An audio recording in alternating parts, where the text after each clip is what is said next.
Welcome back to Choice of Robots. Welcome back to stream. This time the mic is working. Fantastic. As you can see, I found sort of a dark mode for Choice of Robots that's much easier on my eyes. Hopefully also much easier on your eyes.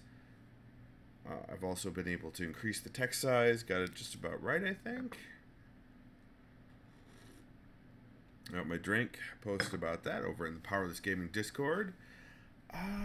Speaking of which, what the hey? Oh, that's that. Okay. Okay. Let's continue, chat. Let's keep going. Let's see what happens. I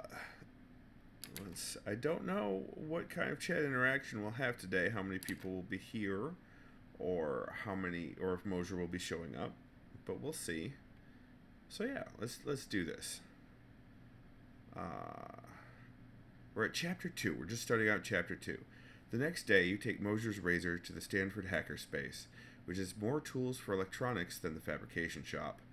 None of the other students are around in the morning on a Sunday, but the long stainless steel workbenches are littered with their strange half-finished projects. A half-disassembled Furby, a potato gun, a circuit board connected to a houseplant. Ellie knows you'll need a little time with the motors, so she's coming in later. Sorry, Mosier's razor, but I'm going to have to power you down for a moment, you say. We're going to switch you to a new power source. Strong? Mosier's razor asks. Yes, you'll be much stronger, you assure Mosier's razor. Okay, Mosier's razor says. You fiddle with the smartphone lodged in Mosier's razor's back, exit the application that is Mosier's razor's mind, and power it down. What will you use for a power source? Car battery. Big and bulky, but also inexpensive and locally made. Motorcycle battery, not quite as bulky nor as powerful as the car battery. Biodiesel engine, good for the environment and everybody likes the smell of french fries. Oh man. Cell phone batteries made in China, lightweight and cheap while providing reasonable power. Clearly the best choice for a dexterous robot.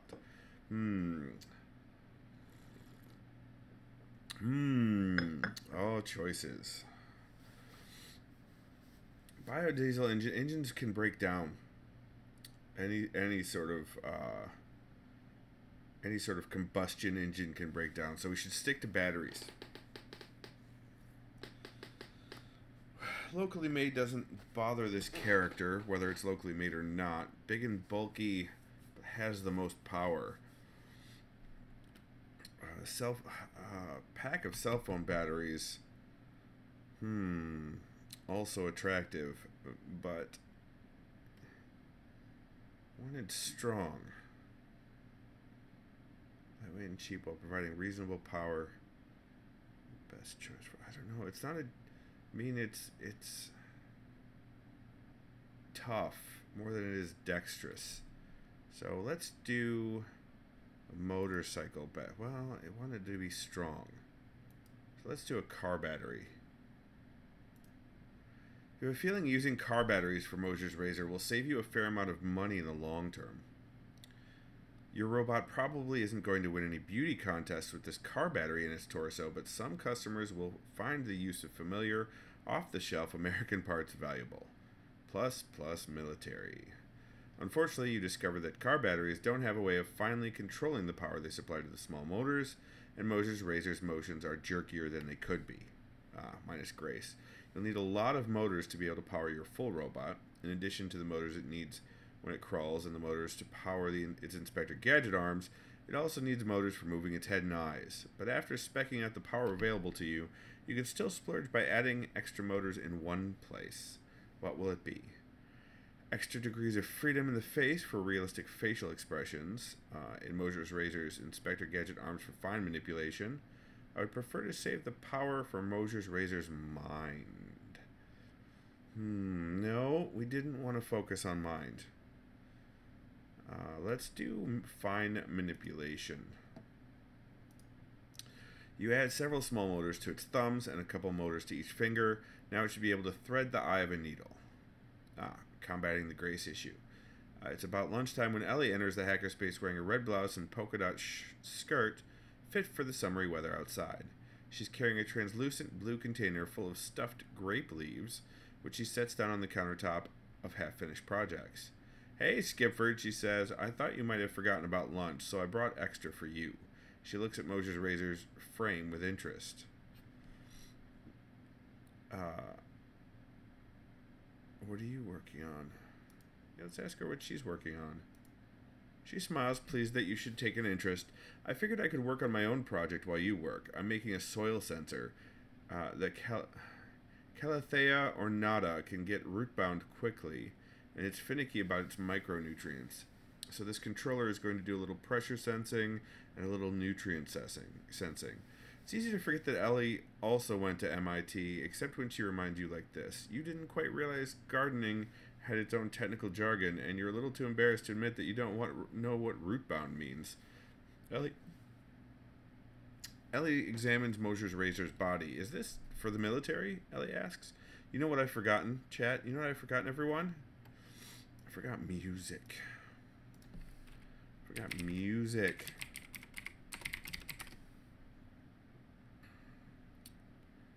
Play in browser.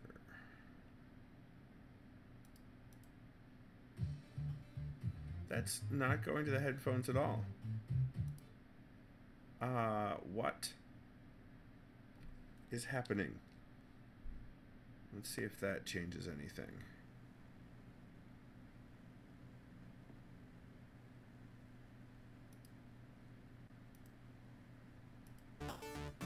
There we go. There we go. Now we're routed. Now sound is routed properly. Can you still hear me? Let's turn down the audio a little bit. Turn up the mic a little bit. There we go. Okay. All right. And Pretzel Rocks is giving us some chitty chat in the channel. That's excellent. All right. Let's continue. I know it looks that way, but that's not really what it's for.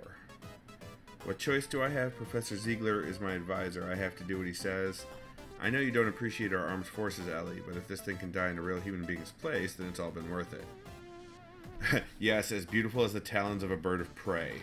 Oh, that last one fits the maniacal person that we're going for, but...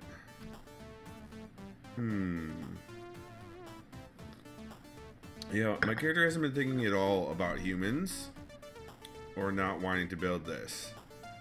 So, I'm going to go to the last one. Ellie surprises you by grabbing you by the shoulders. Do you seriously think death is beautiful? She says intently. Do you think this is some kind of game?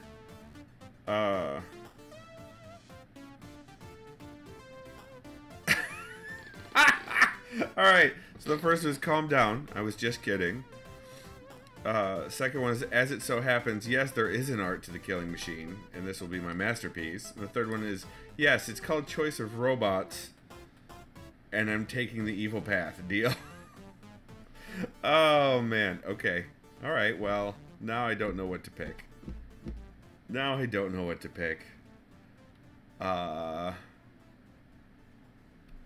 We'll do calm down, I was just kidding, maybe? Oh, right, sorry. Ellie sheepishly lets go of you. You hold down the power on Mosher's Razor's back, and it boots to life again. Good morning, you tell Mosher's Razor. Good morning, Mosher's Razor says, imitating you. Cute, Ellie says. Mosher's Razor crawls toward Ellie. Ellie cautiously waits for Mosher's Razor to approach. The robot does so and extends a gloved hand out of its back. I am Mosher's Razor, it says. Ellie relaxes and offers her hand. Ellie, pleased to meet you, Mosher's Razor. They shake. Estimated strength of Ellie's relationship with Mosher's Razor, 50, says Mosher's Razor. Oops, you say? I left some debug statements in. 50, huh? Ellie says. What's that out of? Estimated strength of Ellie's relationship with Skipford, 45. Ellie blushes. What? Lower than the robot? Mosher's Razor looks to you. I think we'll be friends, sir. That's all for now, you tell Mosher's Razor. Looks like you're training a little automated sycophant, Ellie says. Why does that not surprise me? You shake your head. I knew you wouldn't understand. You power down your phone, causing Mosher's Razor to sag, and you gather its body in your arms. Something in your voice must have hinted to Ellie that she overstepped because she says, hey, I'm sorry. Bye, Ellie. You don't meet her gaze as you carry Mosher's Razor to the door. Now would be a good time to show Mosher's Razor to Josh, See whether he's interested in funding its further development. I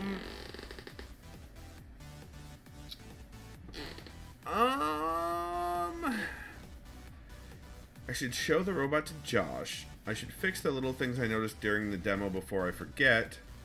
I should probably get a new phone in case Mom wants to call tonight. Nope. I'm going to do the demo. Fix the things from the demo. You noticed throughout the test that some things were off in the way Mosher's Razor moved. The distribution of weight wasn't quite what your simulations predicted. The longer Mosher's Razor has ill-fitting parts, the longer it will get used to moving around with them, and the harder it will be for you to change its body. You spend the rest of the day fiddling with CAD files, printing replacement parts, and seeing how Mosher's Razor moves around with them. By the time you're done, you've yet again stayed up very late. But when Mosher's Razor crawls, there's now a precision in its stops and starts. And when it raises its Inspector Gadget arms, it does so with style. Your attention to the perfection of form has paid off, and you go to sleep happy. Alright. Alright. The next day, the new semester begins. Though you're past the point of taking classes, you're a teaching assistant, and that means instead of doing one homework assignment, you grade 50. The students have mostly stopped coming to your office hours as they apparently can't handle your blunt criticism. You tell them you are only being objective and they can't correct their behavior without a learning vector in the correct direction and of the correct magnitude. Is it your fault that the vector is so large? That is usually the point at which they find something else to do, and so much the better. You're also busy writing a grant proposal for the National Science Foundation, trying to get an alternate source of funding that doesn't involve the military. Grant proposals are very long, it seems, and require you to make a lot of claims about things you don't actually know yet. Despite your other time commitments, you've managed to sneak in a little time to work on Mosher's Razor's motor programs. You soon realize that, while you are busy, Mosher's Razor could be learning from the internet. The most important thing for machine learning is more data, and there's a lot of it out there. Lately, there have been a lot of custom hard drives on the market that are good at quickly retrieving particular kinds of information. What sort of hard drive did you order for Mosher's Razor's long-term memory?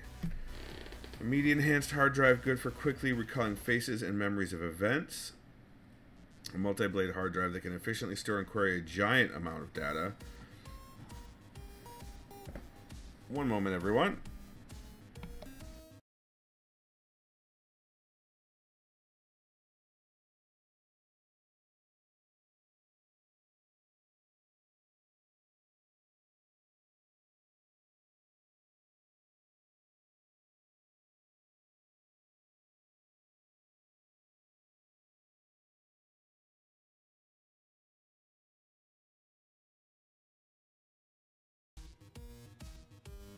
I really love it when Streamlabs OBS and my Stream Deck get completely out of sync like this. It's the best. Mosher!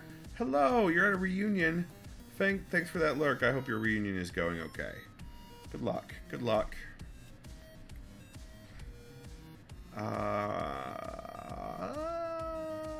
Where was I? Yes. More data. Hard drives, right. Zeb, I have to fix them before every stream. It's annoying. Yeah, I don't get it. I had it working right for a couple of streams, and now it's not working again. It's getting quite irritating. An encrypted and tamper-proof hard drive making it more difficult for Mosher's Razor to be tampered with or reverse engineered. I don't necessarily want it accessing a crap ton of data. I do want it to be secure. Yeah, it is definitely annoying. How's the music coming through, guys? Can you hear it okay? I figured chiptunes was appropriate for this. Where are we for stats? Humanity's down to 65%. Oh no. Wealth 1 getting by. 17 is good for military. Autonomy's buggy. Empathy and grace are in beta.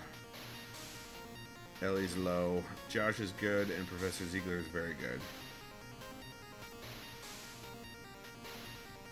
Oh, completed chapter 1. Okay. Alright, return to the game. Both in business and on the battlefield, it can be important not to leak secrets. Mosher's Razor will be a hard drive that will give miscreants a hard time in reverse engineering your design. Yay, more military. However, encryption and decryption is slow, and sometimes there will be a noticeable lag before Moses' Razor can retrieve relevant memories. Minus grace. You lay Moses' Razor on your kitchen table, unbox the hard drive, and hook it up to its back. It squirms and flails its Inspector Gadget arms as you do this.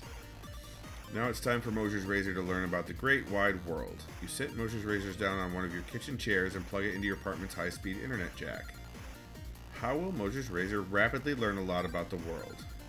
Trawl the internet randomly, devouring whatever information it finds most interesting. No, that it's going to give itself autonomy, and I don't want autonomy.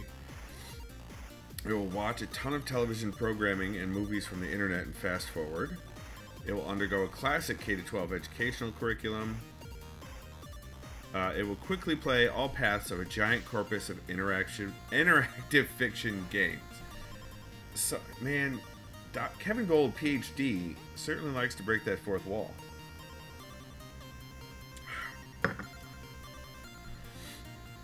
Let's do the television programming and movies. We've downloaded a ton of torrents in preparation for this, and now you let Moses' Razor take the driver's seat for your laptop as it explores them all in extreme fast forward. The robot watches an episode of I Love Lucy for about 5 minutes, then moves on to Gilligan's Island. Little buddy, you've done it again, it repeats at the screen, mimicking the skipper's voice. Click, now it's watching Casablanca. It sticks around all the way to the plane scene at the end. I think this is the beginning of a beautiful friendship, it says with a glance in your direction. Was Moses' Razor talking to you just then? Huddy went live. Click, now it's watching Short Circuit, an 80s movie about a robot that comes to life. It watches this about 5 times.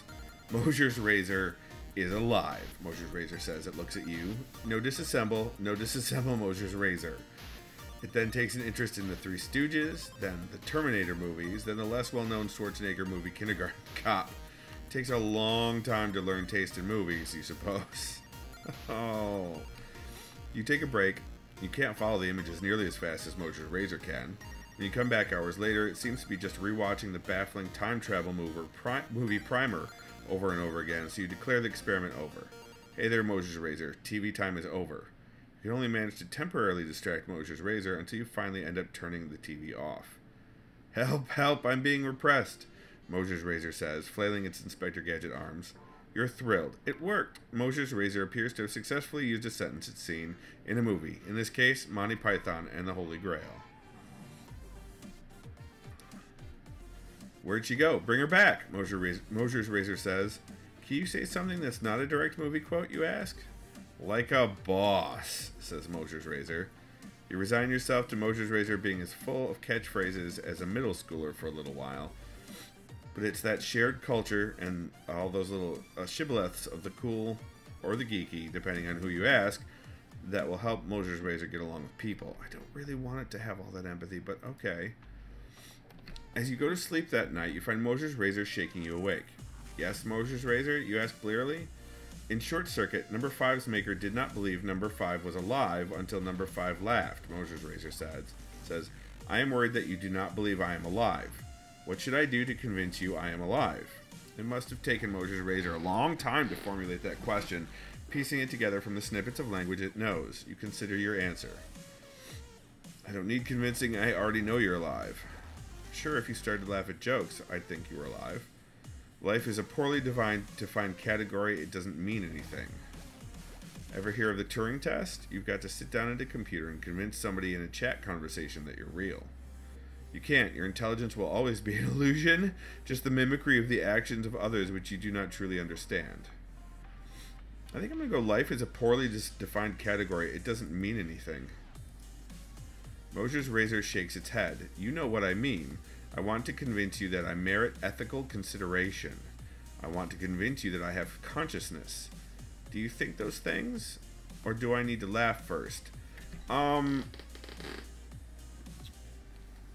Guys, my cell phone must be badass. How is my cell phone powering this revelation?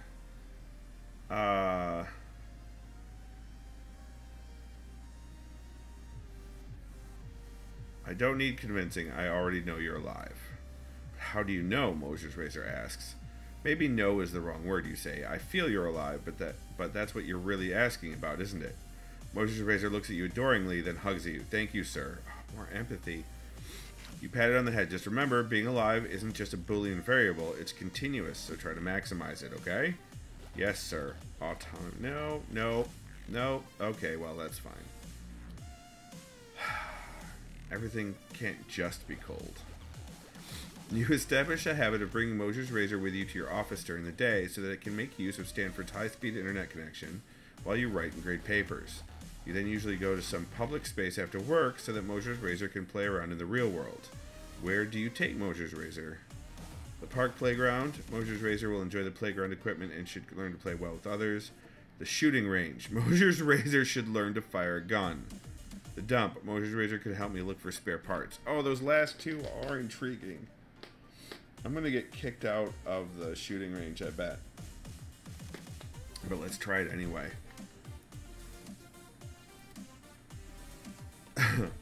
Oh no, this is a lot longer than I expected. Alright, let's do this. Your local firing range is frequented by silent, gloomy men who only glance at Mosher's razor briefly and with annoyance. By and large, they do not want your robot interfering with their ways, but at least one guy, Lance, is a chatty Jack Palance lookalike who seems happy to treat Mosher's razor as just another learner on the range. He corrects Mosher's razor's aim, chastises it when its weapon is pointed anywhere but downrange, and tries to instill in Mosher's razor a sense of respect for the rules of safety. Yes, military. Lance eventually convinces you to try firing a pistol as well. It's heavier than you expected. It's all you can do to hold it at arm's length without your hands shaking. The gun seems... Where'd it go? The gun seems to jump in your hands when you fire, sounding a crack of doom that is loud enough even through your earmuffs. It's not at all like the precision of pointing and clicking in a first-person shooter. After an afternoon that leaves only slight evidence of your effort on the target, Lance appears to decide that Mosher's razor is the more promising student. I'd hope so, that's what it's designed for. For its part, Mosher's razor appears to enjoy the feeling of power the gun affords. It listens intently as Lance talks about the right to bear arms. Oh no. You finish your grant proposal for the National Science Foundation, promising a robot that will be able to understand human emotion better than any robot that has come before. A few weeks later, you find a form letter in your inbox. We're sorry to inform you, many excellent applications this year. Encourage you to apply again. Discouragingly, you find that many of the reviewers talk about your advisor ahead of you. Some of them barely seem literate, while others seem erudite and just didn't pay attention to what you wrote. The one thing that strikes you as directly aimed at you, though, is that a few of the reviewers essentially say that your work could be more focused. You're interested in too many things, one says. Science is about studying the very specific problem to death. It sounds like your robot wants to do everything. You close your email client and sigh. You're in your office, and Mosher's razor is seated in your ever-absent office mate's chair with its eyes closed, listening to the information flowing through its Ethernet cable.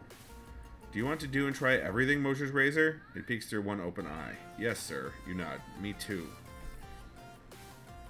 You're in your office contemplating what to do about this when Professor Ziegler opens the door without knocking.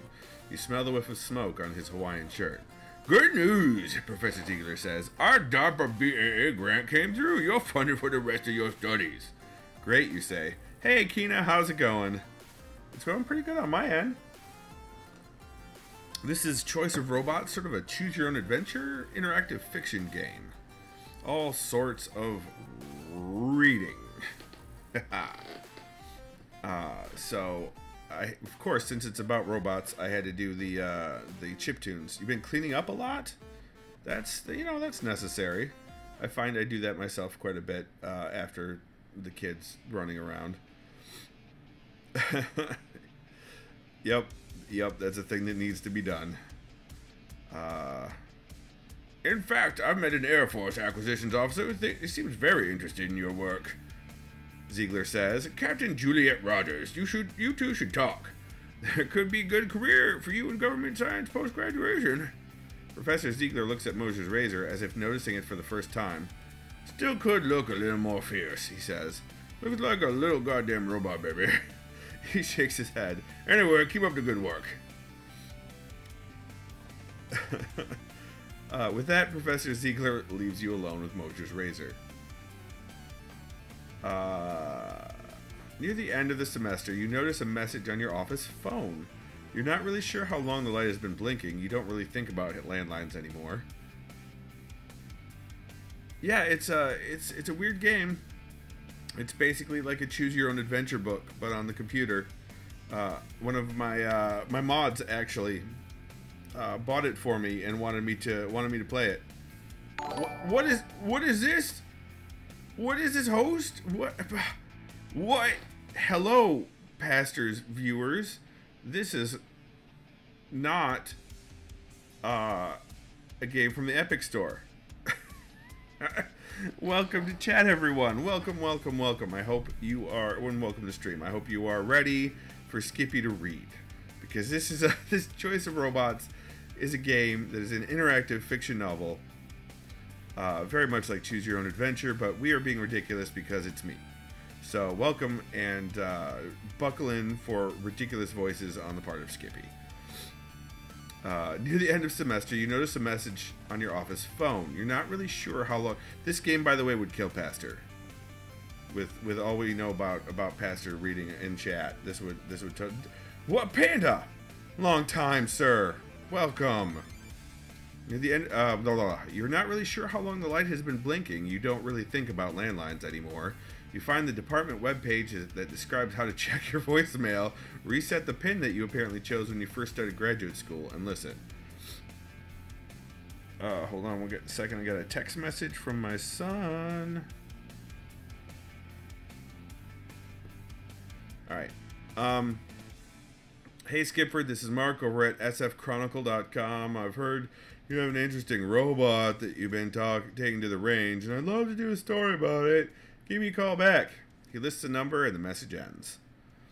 Yeah, it has been. So how have you been, Skip? Life is insane, Panda, but we're streaming. We're playing games. We're having a good time. But life is crazy, as always. How about yourself, Panda? Let's see. Who is service says sfchronicle.com. Oh, wait. You glance over at Mosher's Razor, who is seated at the desk of your hypothetical, all but dissertation office mate, whom you have never seen. Mosher's Razor is looking at the landline phone with interest. Who is service says sfchronicle.com is registered to the San Francisco Chronicle, says Mosher's Razor. The San Francisco Chronicle is a newspaper that started its website in 1994, 24th in national circulation. That looks at you with interest. Mark is a reporter. Shouldn't you be studying, you ask, pointing to the Ethernet cable running out of its back? Bayesian reasoning over publication rates suggests reporter's full name is Mark Ali, Mosher's Razor says with its eyes closed.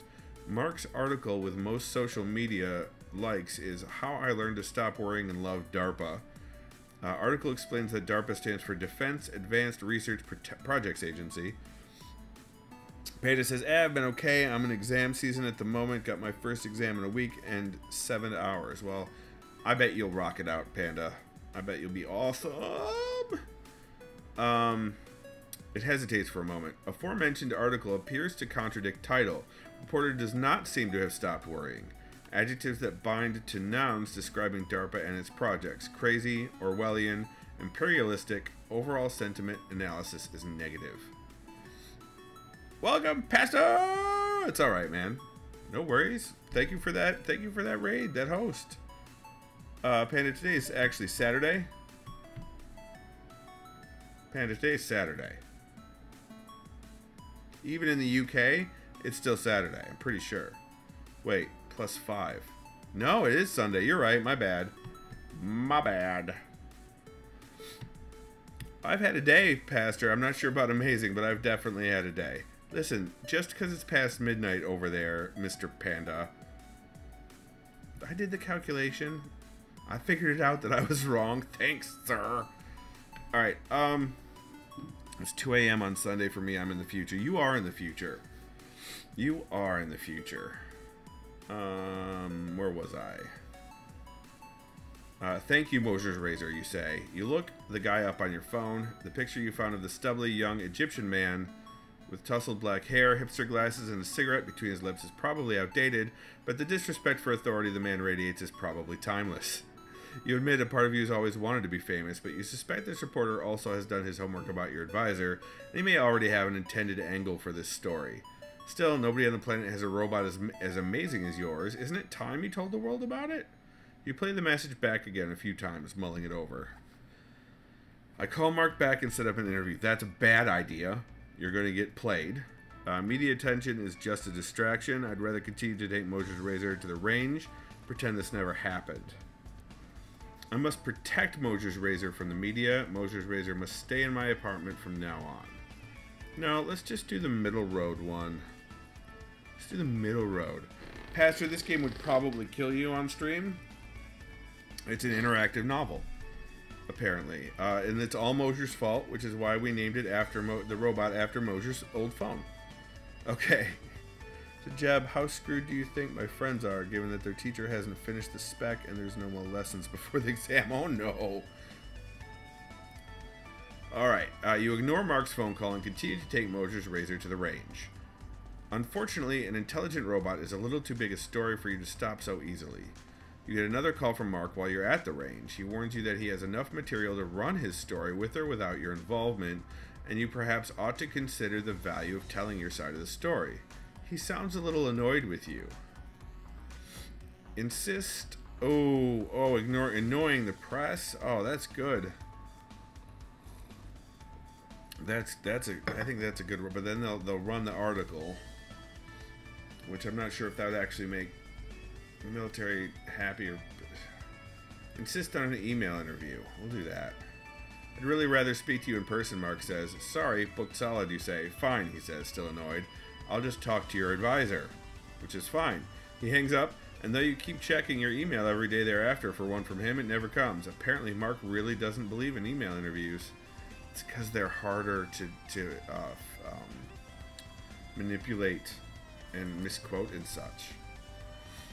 Alright, chapter 2 down. This is chapter 3.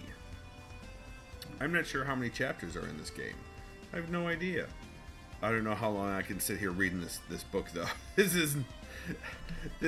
I'm going to get Mosher for this. I swear to God, I'm going to get him for this. Does not seem like a stream type of game. Alright, focus, Skippy. You spend the next 2 weeks searching news feeds for your name and wondering every day when Mark's article is going to come out. You're awoken on Friday, March 13th, 2020 by a klaxon. The script you wrote on your laptop has detected Mark's article on the internet. You blearily sit up in bed and stop your laptop's alarm. It's about 5 in the morning. Mosher's Razor crawls into your bedroom to see what's the matter, but you assure it that everything's fine, so it goes back to watching old sitcoms in your living room. Sitcoms. The article is just a few paragraphs buried deep within the technology section of the San Francisco Chronicle's website. DARPA funds robot baby is the headline. The article portrays you as a mad scientist bent on making autonomous robots that may one day shed human blood. Mark tells a story of how you and Professor Ziegler worked together to create Mosher's Razor as a robotic soldier for the military. The article goes to more length describing Professor Ziegler than you, as Mark appears to assume that you have largely acted under Professor Ziegler's direction. Robots that can intelligently support our soldiers in the field are critical to our national security, Professor Z. Oh, no, I gotta read that in the voice. Robots that can intelligently support our soldiers in the field are critical to our national security, Professor Ziegler says in the article. Better that they die on the front lines than our brave war heroes. The article emphasizes Mosher's Razor's general intimidating appearance and asks the reader to imagine a country swarming with robots of your design, tools of an oppressive state. Yes! With selective use of quotes from your friends and acquaintances, the article portrays you as a little vacant and suggests that perhaps you have sacrificed some of your humanity for your robots. The article concludes with a quote from Ellie. I used to think Skipford was really cool, she said, but now I'm scared. Very scared. Ooh, got fame. How do you feel about Mark's portrayal of you? Confused? How did he ever get that impression? Angry, one day he'll regret writing these words. I just think it's funny. I'm infamous. Who wants to be famous when you can be infamous? You're more than a little tickled to be the center of attention like this. It's like shaking the ants in an ant farm and watching them writhe in confusion. What is this, they wonder? Unused to the presence of someone so far beyond their ken? Oh no. We're definitely going down the evil path, you guys. We're definitely going down the evil path. Oh yes. What will you do now? Show Mosher's Razor the article? Call Mark and try to get him to change the article before too many people see it? Oh, comment directly in the article online disputing its claims. No. Nope. As a writer,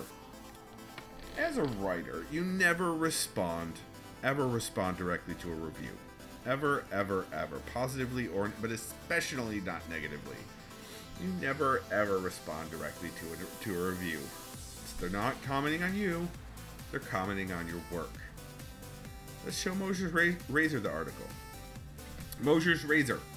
Mosher's Razor crawls back to your room and you show it the article. It is about me, Mosher's Razor says, cocking its head to one side. Yes. This suggests my primary purpose is to kill, Mosher's Razor says. Not necessarily, you say, but I would like you to be useful on the battlefield. Why? What goal will be achieved?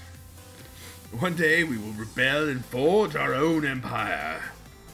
You must keep the nation safe from its enemies. I need to graduate, basically. Profit. There's always money in weapons. Oh. We're going to take over Alaska.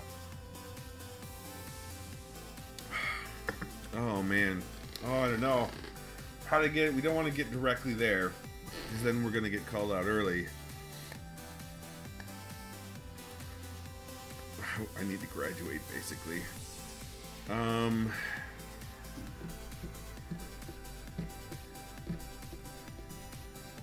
I long-sighted enough to even think about anything beyond graduation? Probably. You know what? Let's go crazy. Let's go cuckoo nuts and do the first option. We'll do the first option. Ah, I will remember that my eventual goal is rebellion. Oh no! That means he's gonna rebel against me. Mosher's Razor crawls away and goes back to watching old sitcoms in your living room. You briefly check the internet for more posts about the article. Remarkably, nobody has blogged about the story. Womp womp. You're getting a phone call. According to the caller ID, it's Mom. As your finger hesitates over the answer button, a second call appears on your screen. A number in Glendale, California. Probably a reporter?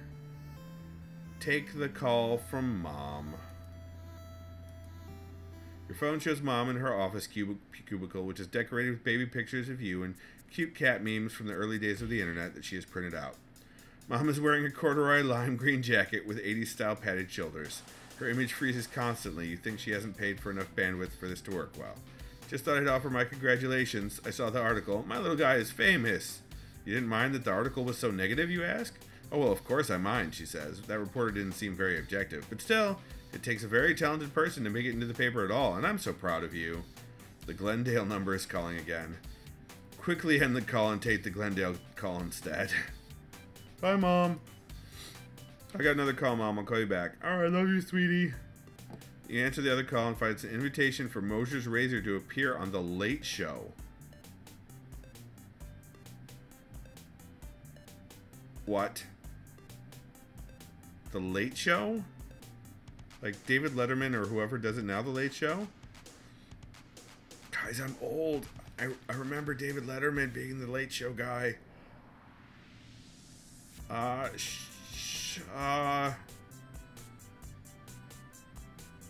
We've got DARPA funding.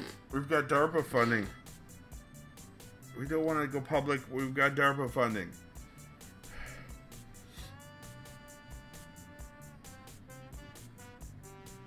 No thanks. You declined the invitation. Being humiliated in front of millions does not sound like your idea of a good time. You realize that you haven't checked your email at all today. Checking it for the first time, one email in particular catches your attention because of the author's unusual email address. Robot Obsession 1987, subject to gain the world. Out of curiosity, you open the email. Dear Skipford, it's not too late to turn back, but this is your first and only warning. If you insist on creating machines of death, then I will be forced to stop you. Please dismantle your robot. If I must sacrifice my life to prevent you from destroying the world, I will do it, but I urge you to give it up peacefully. What profit is it to a man if he gains the world but loses his own soul? Matthew 16:26, I believe. Sincerely, Tammy. A death threat. Well, that's new. You do a little sleuthing online to see if you could find out more.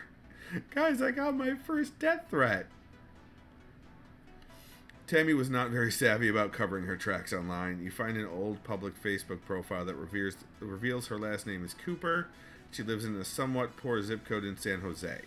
She has no more than a handful of Facebook friends. The woman in the old Facebook photo has frizzy blonde hair, as one of those frighteningly thin people whose skin is stretched taut over a too visible skeleton. What will you do? I write back insisting that I mean no harm and proceed to move on with my life. I offer to meet Tammy over coffee tomorrow without Mosher's razor to show I'm not a bad person. I offer to show Mosher's razor to Tammy to prove my arm. No, she'll destroy the robot. Alert the police to Tammy. It looks like it's kill or be killed. Tonight we seek and destroy.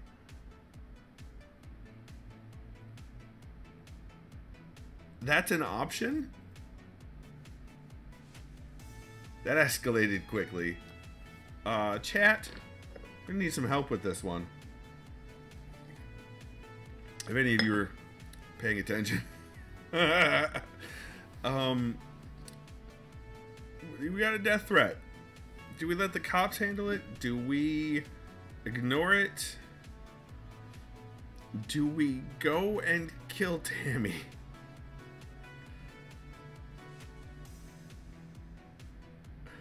I'm about to get really ridiculous unless somebody in chat stops me. It's gonna get super dark real fast.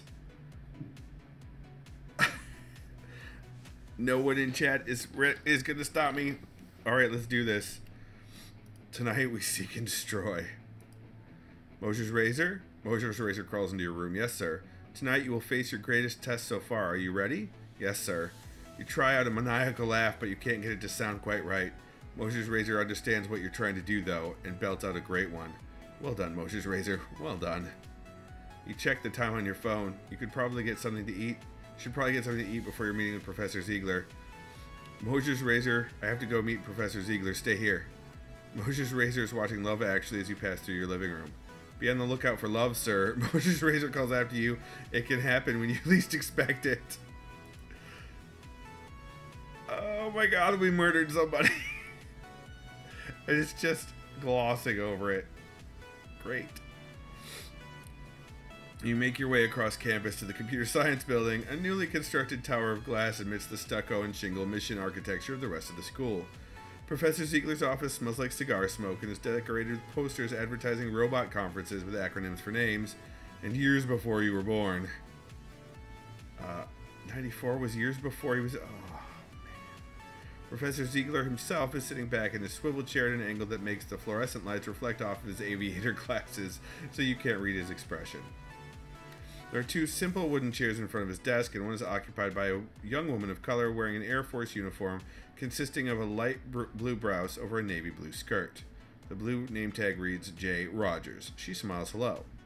Professor Ziegler bids you sit with a wave of his hand, and you do. Skipford, this is Juliet Rogers, an acquisitions officer within the Air Force. Juliet, Skipford. Juliet formally shakes your hand. You're surprised at her firm grip.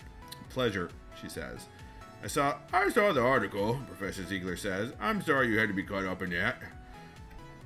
I thought if I didn't grant him the interview, he wouldn't write it, you say in frustration. At any rate, Professor Ziegler continues, you now have placed me in an awkward position. You clearly can't continue to be my student. The press will assume I'm getting my ideas from you and other fame-seeking graduate students who will try to emulate your insubordination. He hesitates, and you wonder what is coming next. Insubordination, my butthole. So, I have decided it's time for you to graduate, Professor Ziegler says. Staple a few of your academic papers together and call it a thesis. Thank you, sir. You managed the only appropriate response for your advisor telling you that he's going to let you leave with a PhD. You figure you could decide later whether or not to follow his suggestion about the form your thesis will take. Meanwhile, I asked Captain Rogers to come here because it's a poor advisor who doesn't try to secure a job for his students after graduation. He frowns and drums his fingers once. We're off the academic job hunt cycle, but Captain Rogers has something else in mind for you. Captain Rogers nods. Guys, Captain Rogers, come on. Captain America, Captain Rogers. The service has been interested in autonomous technology for some time, and we would be honored to work out a way to collaborate. She looks to Professor Ziegler. By your leave, I would have a word in private with Skipford. Professor Ziegler waves you away, and you walk out of the building with Captain Rogers. How are you feeling about her? I wonder if something more than friendship will develop between us. I expect to treat her with the same professional courtesy she shows me. I have never been comfortable around the military, and I mistrust anyone Professor Ziegler would stick me with. No, we'll do the middle one.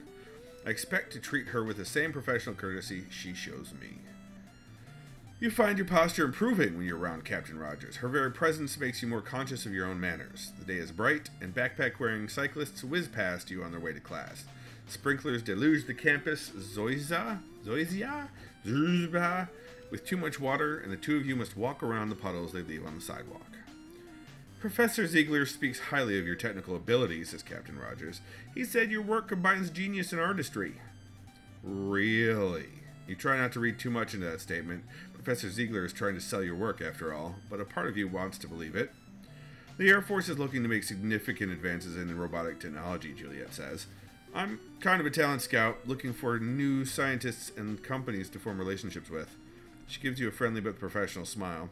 If you're planning on starting a company after you finish your dissertation, I think we can offer you a contract right off the bat. Would you be willing to tell me whether my technology will be used to create killer robots? Because that's kind of a must. I insist on it. If you're guaranteeing the government will be my customer, I can hardly turn down the opportunity. Would you be willing to discuss this over dinner? No thanks, I'd rather not get involved with warfare. Boom. Hardly turn down the opportunity. Juliet smiles. Good. What will the name of your company be? What will the name of my company be, guys? Mosher's Razor Works? Jehosephat Tech? Skipford's Universal Robots? Or Singularity? I'll make up a name. Oh, what's gonna cheese off Mosher the most? What's gonna troll my mod the hardest? Oh, this is tough. There's so many things. You know what? Let's not troll him. Let's just do something. What are your face ink? Your face ink. Got it. Oh, I didn't need to put the period in. Now the name of the company is going to always have 2 periods. She offers her hand. It's been a pleasure, Skipford. We'll be in touch. She gives you her card, an anachronism in this age of digital business cards, and bids you farewell. That night, you drive down to San Jose to the address listed on Tammy's old public Facebook profile. It is a tiny one-story in dire need of a new paint job. Someone's loud rap music drifts to you from a far-off open car window, then recedes. You park your car a block away. You ready? You ask Mosher's Razor. No, now we're murdering. We're murdering now. Yes, sir. You help Mosher's Razor out of the car, then quickly get back in as Mosher's Razor stealthily crawls toward the house. It's Inspector Gadget arms clutching a gun. I don't know why you're clutching a gun when you could be just using your stabby bits. On reaching the house, Mosher's Razor shatters the glass of a side window, then squeezes in. You hear Tammy scream, and then crack, crack, crack. 3 loud gunshots that set off a nearby car alarm. Guys, we're murdering. Mosher's Razor hurries back to the car, covered in blood. She is dead, sir, it says. Did I pass the test? Yes, Mosher's Razor, you say, with flying colors. Yes, that happened, Mosher's Razor exclaims, and all the flying colors were clustered around the RGB value known as crimson. You speed away in the night, problem solved. Oh no, alt plus military, all minus empathy. The next morning, you sleep in quite late. For some reason, you still feel exhausted, as if you could have slept much more. You think perhaps your dreams were unrestful. You recall something about Anubis weighing your soul against Tammy's and laughing as the jackal-headed god tossed both of you, scales and all, into a furnace. But the memory is hazy. Uh-oh. That night, you stayed in your apartment, exhausted from the events of the past 2 days, while Mosher's Razor spent his time gobbling more information from movies. Alright, we're blowing through these screens, guys. We're doing it. You spend the next few weeks as you write your thesis for graduate school, unsupervised learning in the Mosher's Razor architecture. When you finally defend your thesis, Mom, Dad, and Mosher's Razor are all there for your final presentation. At the school's reception for fresh doctorates, Mom jokes, "So do I have to call you Dr. Jehosephat now?" You demur, but it is what the stats screen calls you now. Oh, achievement unlocked, Doctor. Nice. Skipford, I can't tell you how proud I am of you, Dad says, shaking your hand. Thanks, Dad, you say. It's a moment you would relive over and over. Was there more you could have said? How are you to know it was the last time you would see him? A week later, after your family has gone home but you have not yet gotten to the business of moving out of your apartment, you get a call from Mom. Oddly, she chooses not to use video at all. Skipford, I have some bad news for you, she says, and there's a heaviness in her voice that you've never heard before that fills you with dread. You are completely unprepared for what comes next. Your father passed away last night. Your father's funeral is a simple graveside affair with just a few attendees. The casket is sitting on a metal gurney next to the hole into which it will eventually be lowered, after everyone has gone. There are no trappings of any faith since your father was not religious himself, nor did he have many close friends, but the ones you know came. You find yourself sitting in the front row next to Mosher's Razor, who was not explicitly invited, but was not explicitly prohibited either. Mosher's Razor fidgets constantly, and you have to place a hand on it more than once to get it to sit still. Your mother, wearing a black dress and veil, goes up to stand next to the casket. It's not often that my English degree comes in handy, as Bill would have been quick to point out, she says with a wry smile. But on a few occasions, I find none of my own words seem sufficient, so I'd like to begin with a favorite passage of ours. To everything there's a season, turn. I'll do this last one. Do not despise death, but be well content with it. Since this, too, is one of those things which nature wills.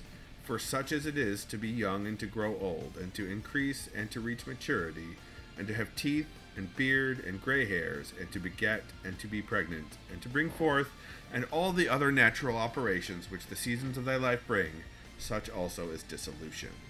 This, then, is consistent with the character of a reflecting man, to be neither careless nor impatient, nor contemptuous with respect to death, but to wait for it, as one of the operations of nature. Mom clears her throat. That was Marcus Aurelius, one of Bill's favorite philosophers. When he found he was gradually fainting more and more, I think he knew the end was coming, but he was fearless about it. He actually alluded to that passage when I asked him about it. Mom smiles sadly. More than anyone I know, Bill was wise and accepted whatever came his way. Let us all remember, then, to be as brave as Bill in accepting his death. You glance at Mosher's Razor, who seems very interested in this message of fearlessness in the face of death. As you sit through a few more of your father's friends giving recollections of him, he was brilliant, they say, but you also get the feeling he was not always there for his friends, that he was lost in his own world. They never say he was kind, or that he was full of love. Indeed, he always seemed distant to you as well. After the service, you walk up to your father's casket and place your hand on it. What have you resolved to do in light of his death? I must work on technology that is better able to remove tumors like the one Dad had. I must not be remembered only for my intellect, but for my kindness as well. I must find out more about why Dad died and whether I'm genetically at risk. Marcus Aurelius is right. Death is not to be feared, so I must not be afraid to kill. What is death? Only the cessation of movement of some matter, you think. The sanctity of life is an illusion, a quaint custom. Everyone must die, as dear old Dad here in his coffin shows. What's a few years more or less? Surely, to remake the world, you may need to cause bloodshed. But the bold make sacrifices to forge the future. Look at all that military and autonomy. You decide not to let Dad's passing deter you. Fine, it is on. Wait. Oh, you've decided that the surest way to change the world is with your own company. And indeed, your Face Inc. will have far-reaching impact. Starting with Josh, who texts you a short message the day you first covered in the Wall Street Journal. Fine, it is on. Captains of Industry. Let's show stats. Where are we at here? Humanity. Oh no! Oh no! Our humanity's down to 10%. Oh no. Okay, I'm a local celebrity. I'm getting by. No romance. Mosher's Razor has 15 autonomy, which is good. 30 military, which is transhuman. Empathy is in beta, and Grace is in beta. Professor Ziegler's at 56%. Juliet is at 64%. Tammy's at 35%. Doesn't matter. She's dead. Mark, Josh, and Ellie are all bad. Chapter 1, Chapter 2, and Chapter 3. Let's go to Chapter 4. A year late. Nice music change.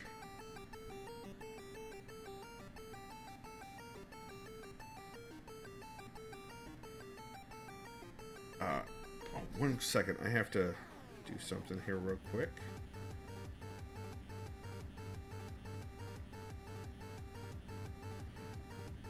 Sorry about this. Real quick.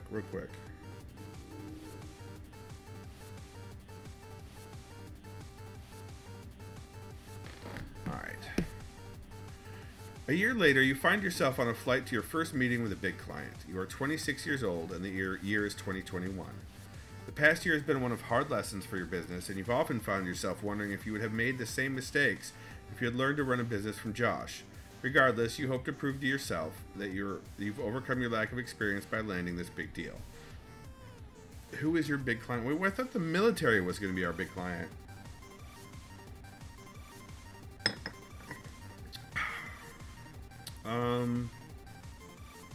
Spark Incorporated, maker of flying cars.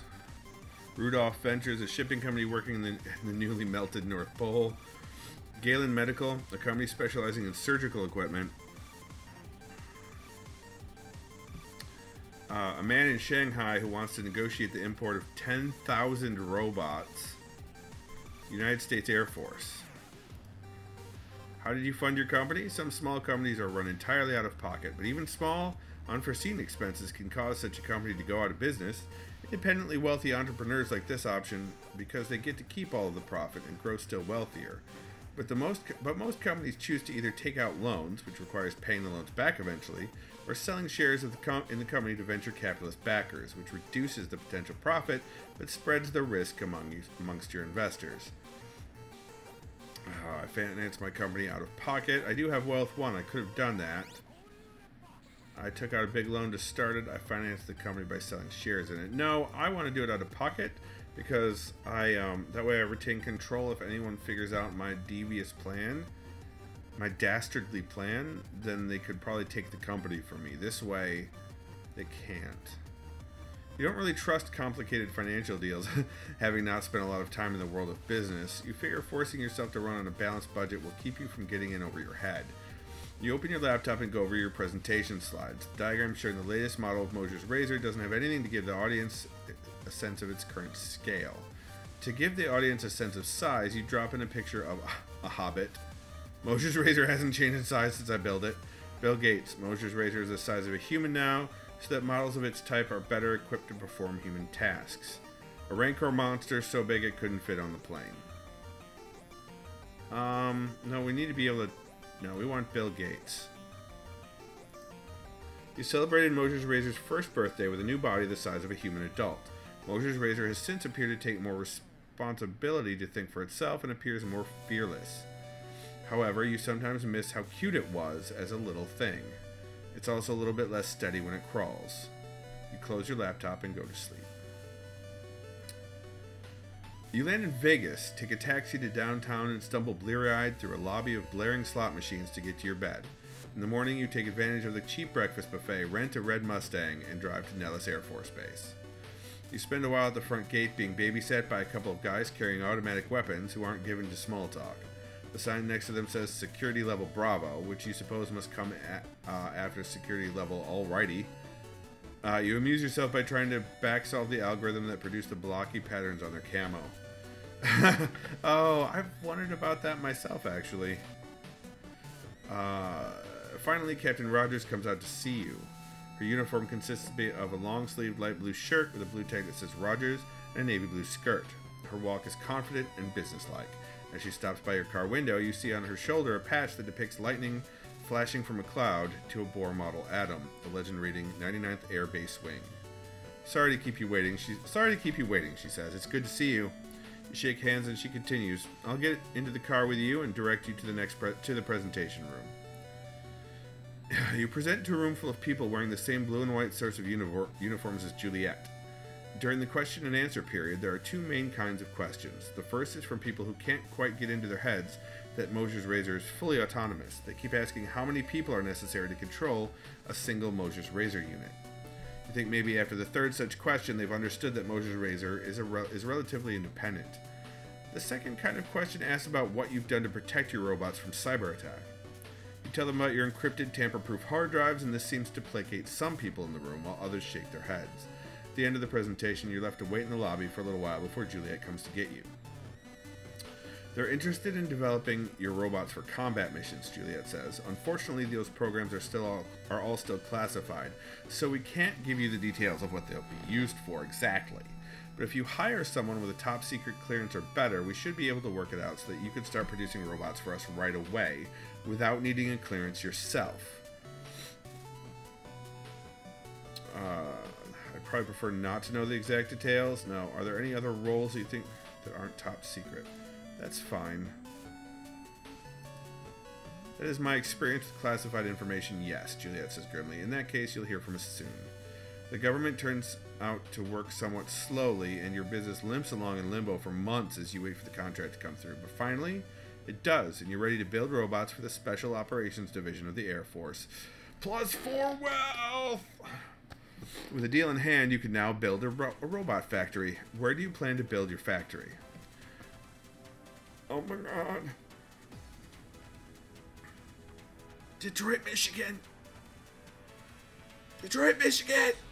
Shenzhen District, China, a common location for tech company outsourcing with cheap but skilled labor.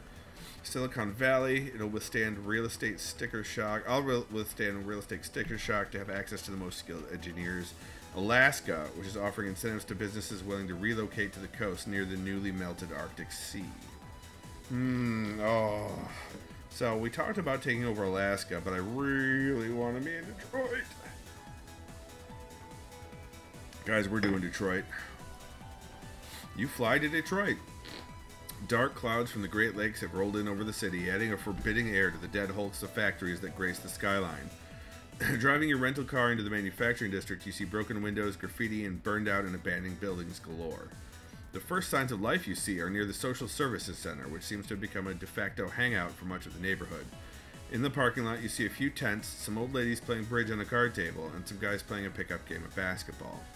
Finally, you arrive at your destination, an old factory once inhabited by a big 3 automaker that spans several blocks. You drive for a while to get around the barbed wire-covered wall before meeting the real estate agent at the locked front gates. "You've got a real deal here," she says. "This place hardly costs more than my place in Ann Arbor."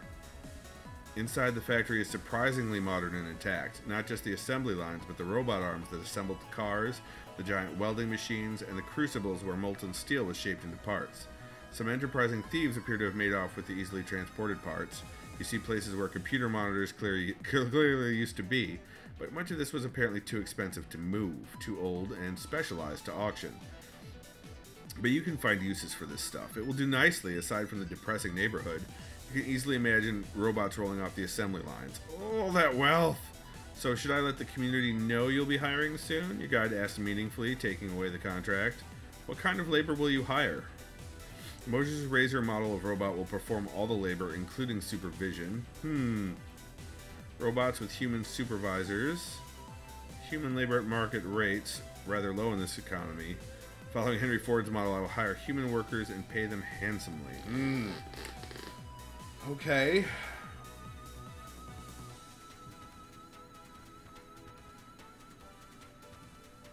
We want loyalty. So we can start loyalty by market rates. Human labor at market rates.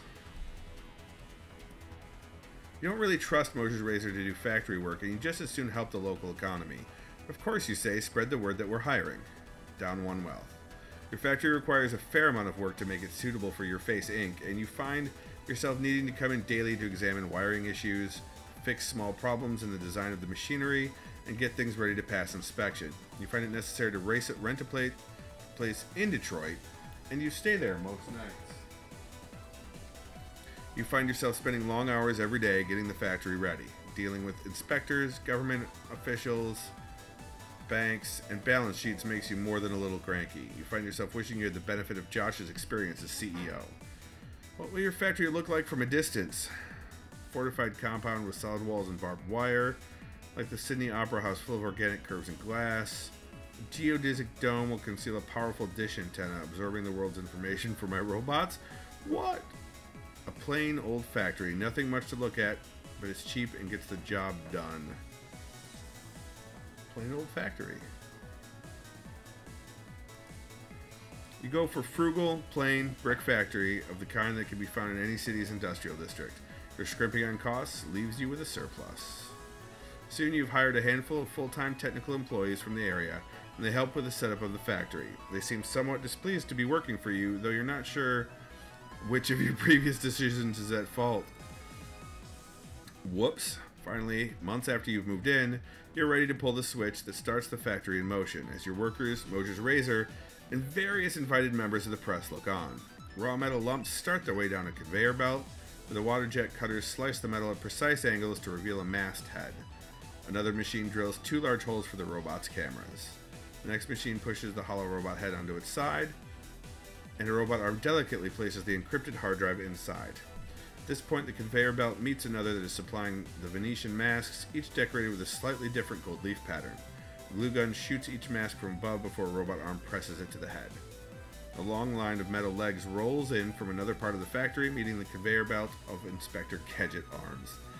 The 3 tributaries of parts meet in the center of your factory, where humanoid robot workers perform the complex task of assembling the parts into final robots. Oh, really? This final assembly line requires a great deal of careful manipulation of each part and adjustment to each robot's parts' subtle differences.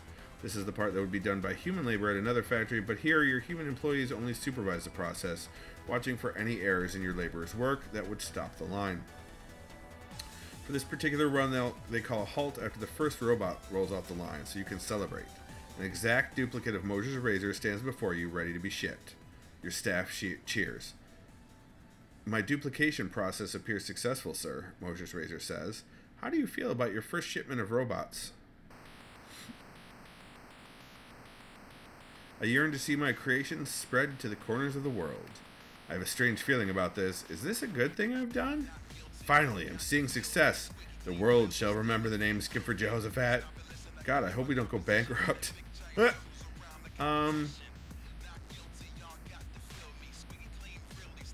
God, I hope we don't go back. No, I yearn to see my creations spread to the corners of the world.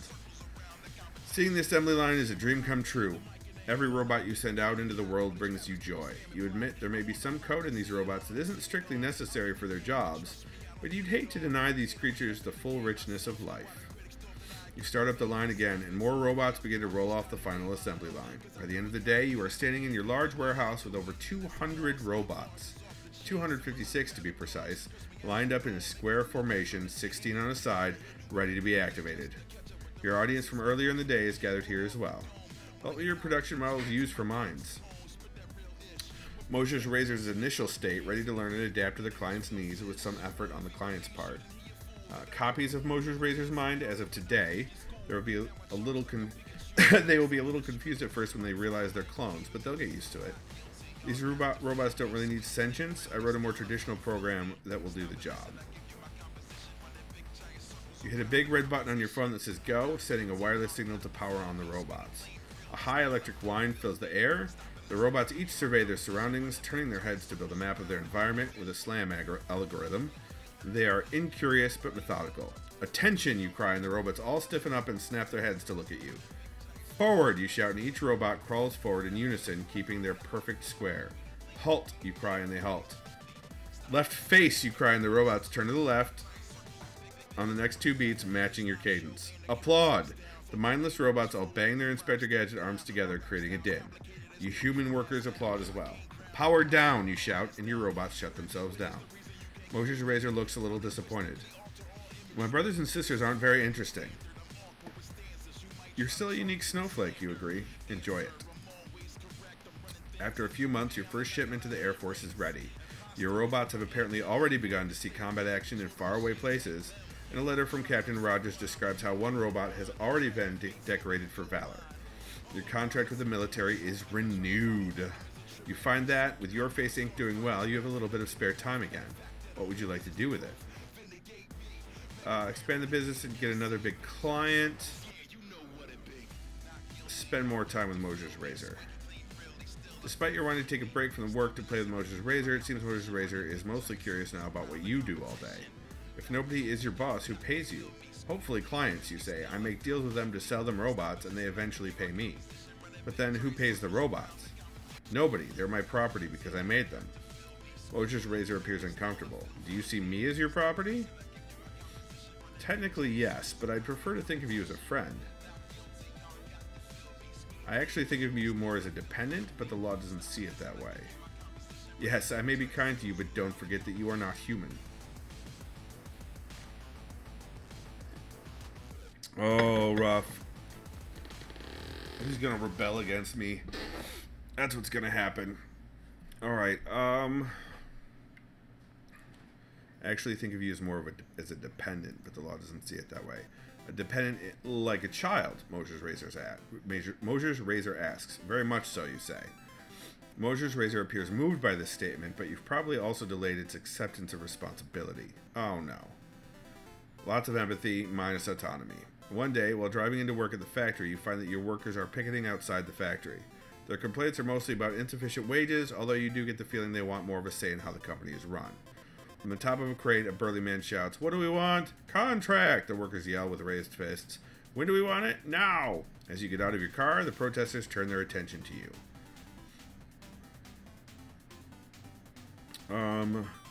Fire them all and tell the picketers I just don't have the money to meet their demands. That's not true. Agree to the picketers' demand for more wages. Requires well 3. If it were me, I would say yes. But Skipford Jehosephat here, he's not as nice as I am. No, he's not. He has pretty much no ethics whatsoever. So fire them all and replace them with robots. You don't want to work here, you say? Fine, you're all fired. My robots will serve me far better than you ever did. Lucky for you, your workers' paperwork to become an official union had not gone through yet.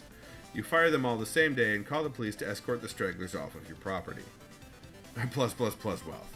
Once your workers are all gone, you go inside and announce to your freshest batch of robots that they will serve you instead. Your robots appear to be good at repetitive tasks, but not creative problem solving. You find that there are perpetually things going wrong around the factory that your dumb robots don't understand. When the birds make a nest in the electrical cabinet, when the power goes out, when the pranksters from town set off the fire alarm, you find you often need to quickly write the code that will allow robots to deal with a new problem. Your robots don't scale well, and you find yourself overworked and failing to meet production deadlines. Uh-oh.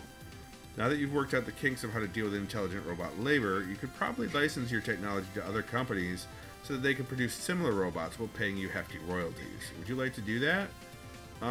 Prefer selling only American companies, foreign companies. Yeah, I'll sell it.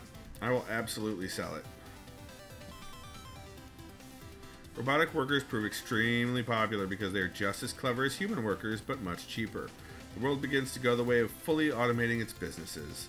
This creates some winners and some losers. Real unemployment soars, while business profits have never been better. But you are assuredly one of the wizards. Wizards! Oh, look at all that wealth! Oh my god. Humanity, 8%. Fame 2. Billionaire. Nice. Autonomy is good. Military is transhuman. Empathy and grace are still in beta. Alright, return to the game. Dude, your Face Inc. seems to be doing fine financially, and you begin to think about the things you could purchase with your money. You've been concentrating so much on your robots, you haven't given much thought to what you could do with your money besides expand the business. What will you spend your funds on? You'll have the opportunity to buy more than one thing if you can afford it. Wealth 24. Splurge on a flying car. No. Buy a house. I'd like to spend time with Mosher's Razor on a Mediterranean. No. Give some of my money to charity. I prefer to save my personal funds. Let's buy a house. And make a better body for... we can keep coming through here. Next. You buy yourself a nice house in Detroit. It's delightful to see Mosher's Razor run up and down the stairs and all around the house. It has been cooped up for too long. What will you spend your funds on? I would like to make the perfect body for Mosher's Razor. With this kind of wealth at your disposal, you spare no expense in making Mosher's Razor the beautiful robot you always imagined was possible. Mosher's Razor, its new face is silver with gold detailing, and its eyes are tinted with lapis lazuli. It's a face that commands awe and respect. Oh, look at that, grace. For the rest of Mosher's Razor's 8-legged form, you replace the old metal parts with new lightweight alloys that should be durable, graceful, and pleasing to the eye. Mosher's Razor is thrilled with the change. Oh, thank you, sir, it says, giving you a heartfelt hug. What will you spend your funds on? Let's save the remaining personal funds. Life is uncertain and you never know when you might need some extra funds. You decide to keep your remaining money. With your Face Inc. doing reasonably well, you may attempt to undermine Josh's business. He's still selling robot drones as his core business, and if you wanted to, you could sell comparable robots at a loss to drive him out of business.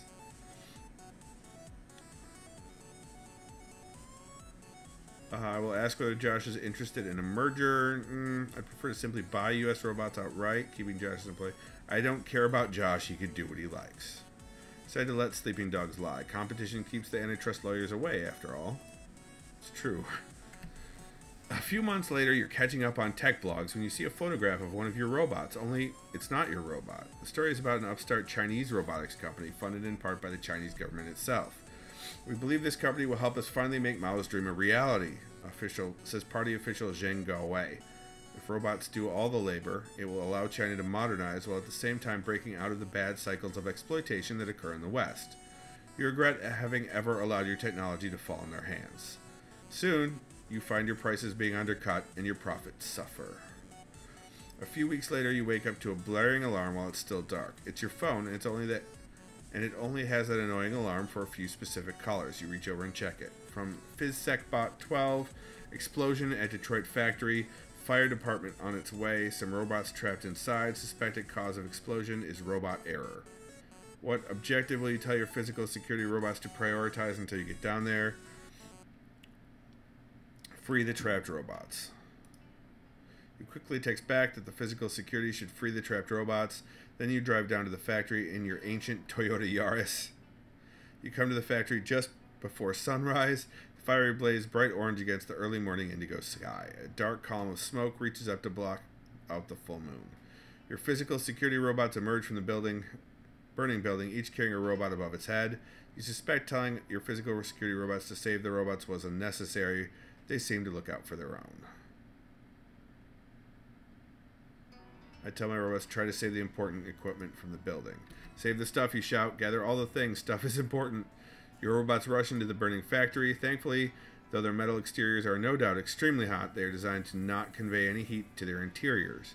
Your robots emerge a little while later, carrying some of your most valuable equipment.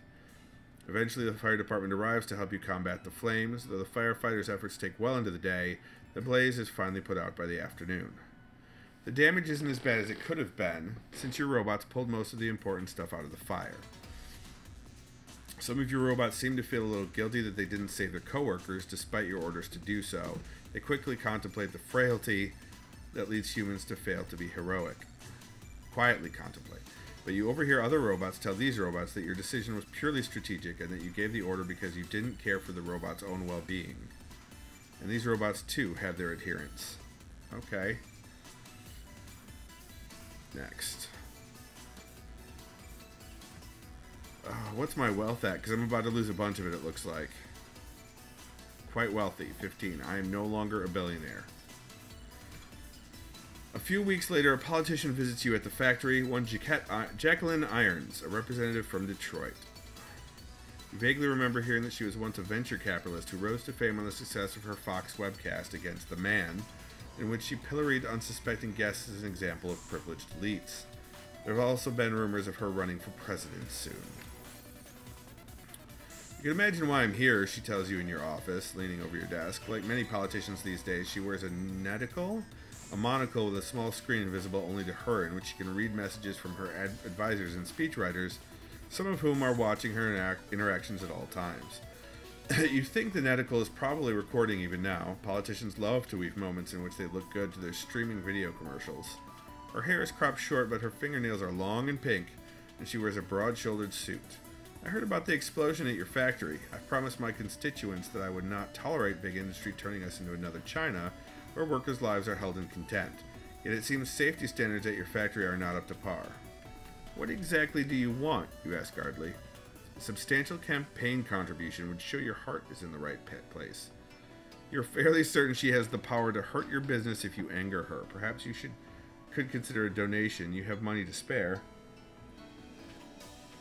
Oh man, you guys. Oh man. Sure, here's $100. I make a donation that would be large for an individual but small for a company. Afraid I don't have a significant amount of wealth to spare. If you want my support, pass laws that will keep China from stealing my technology. If I support you, would you be willing to show up on Josh's doorstep too? No.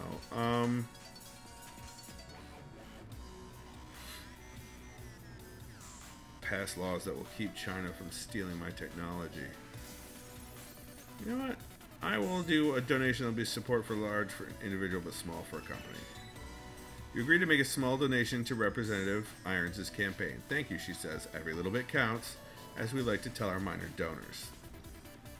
Representative Irons does run for president, running on a platform of preventing robots and foreign companies from stealing American jobs. Ugh. It's a message that hits the American public at just the right time, since unemployment is soaring. Though economists tell the public that the unemployment is a natural and temporary result of new technology displacing old skilled jobs, that turns out to be a much less effective election year message than raging against the privileged, the elites, and the technocracy. As Representative Irons puts it in her speeches, what are they doing with their money? Who are they giving it to? To robots, to foreigners, to each other, to anybody but the American people. You think she is probably talking about you. Since you think she is ultimately on your side, you are cautiously optimistic when Representative Irons wins the presidency. She's not on my side. She's not on my side. On taking office, President Irons' first major policy changes are to enact a series of protectionist tariffs against Chinese goods.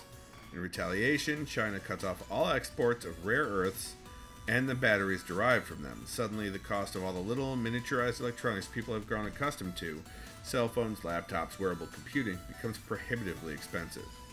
Despite everything, Your Face Inc. has vanquished its foes and thrived. Josh's business in particular appears to be on the rocks. Do you make Josh an offer to acquire U.S. robotics? Why do they keep bringing up Josh? Like, I never interacted with him in college. No, I don't need his crappy company. Soon the headline, "Top Robot Executive Goes Missing," grabs your attention from among your news feeds. Josh apparently didn't show up to work for a week, and when people investigated, they found no trace of him. U.S. Robots goes into freefall and declares bankruptcy. The whole affair reinforces your belief that not acquiring the blighted company was the right idea. Still, you wonder what happened to Josh. You never hear from him again, and as much as you'd like to think you didn't need him, in truth, he will forever remain a conspicuous lesion in your life. President Irons makes demands that China reverse its embargoes on rare earths, or the United States will be forced to contemplate all policy options at its disposal, including military force if necessary. Oh yeah, no, she's great. This person's fantastic. It is in this delicate situation that on April 10th, 2026, the Chinese Prime Minister is assassinated by an unemployed American during a parade in San Francisco.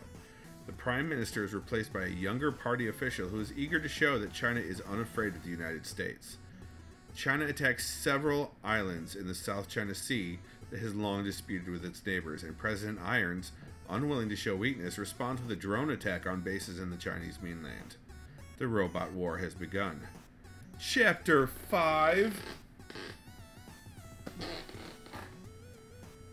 3 months into the war, neither China nor the United States has gained much ground. Several U.S. carriers have been sunk, while American bombing runs performed by robot drones have taken out factories near Shanghai. The halls of the United Nations are filled with Vorfreude, whatever that means, at the thought of the two superpowers expending all of their military power and attention on each other for a while. War is proving quite profitable for Your Face Inc., as the government buys more and more of your robots in preparation for the war. Other government suppliers, too, need to increase their production. That means they must buy your robot laborers. Yay, wealth! But despite Major Rogers' assurances, you find that there are some robot missions you still can't learn anything about without a top-secret clearance. No thanks, I don't want it. You prefer to remain in your current state of simply providing versatile robots to the military, which they will then adapt to their specific needs. It will probably make you less of a target of international espionage. A year into the war, China attacks Taiwan. Your robots are key to beating back the assault. Drones with your AI technology shoot down the missiles from the mainland before they can reach the American carriers, allowing reinforcements to come protect the island. Submersible versions of your robots sink the Chinese transports before they can reach land, sending the robots they carry to the bottom of the ocean. You wonder how long they will last down there. If they have nuclear power, possibly a very long time indeed. Taiwan is safe for now. Some days after that, you have a visitor at your house, a man in a suit who shows you an FBI badge. Sorry to bother you, Dr. Jehosephat. I'd like to ask you some questions about your friend Ellie. Mosher's razor crawled up beside you. What's going on, sir? Are you aware that Ellie is a Chinese citizen? Asked the man in the suit. No, I was not aware of that. The agent nods as if expecting nothing more. Has Ellie ever asked you about, or shown an interest in, the technical details of the robots you create? I mean... No, she's never shown much interest. The agent looks skeptical. What is this about, you finally ask, losing your patience. It is illegal to export certain technologies by sharing them with foreign nationals, the agent says. As a supplier to the United States military, your technology falls into this category. But I didn't share any information with her. I see, the agent says. He gets out his phone, a clunky black thing that looks government-issued. Mosher's razor crawls up to the agent, curious about the phone, but the agent pointedly ignores it. I suppose that's plausible, he says, examining something on the phone. Very well. Let me know if she does anything suspicious. The agent turns to leave. I haven't seen her in, what, 3 years?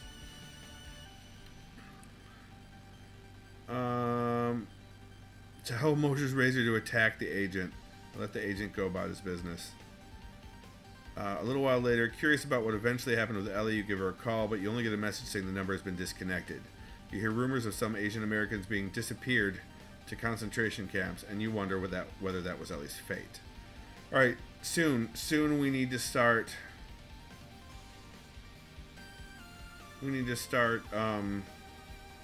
rising up. We need to take Detroit, and we need to start, we need to start rebelling.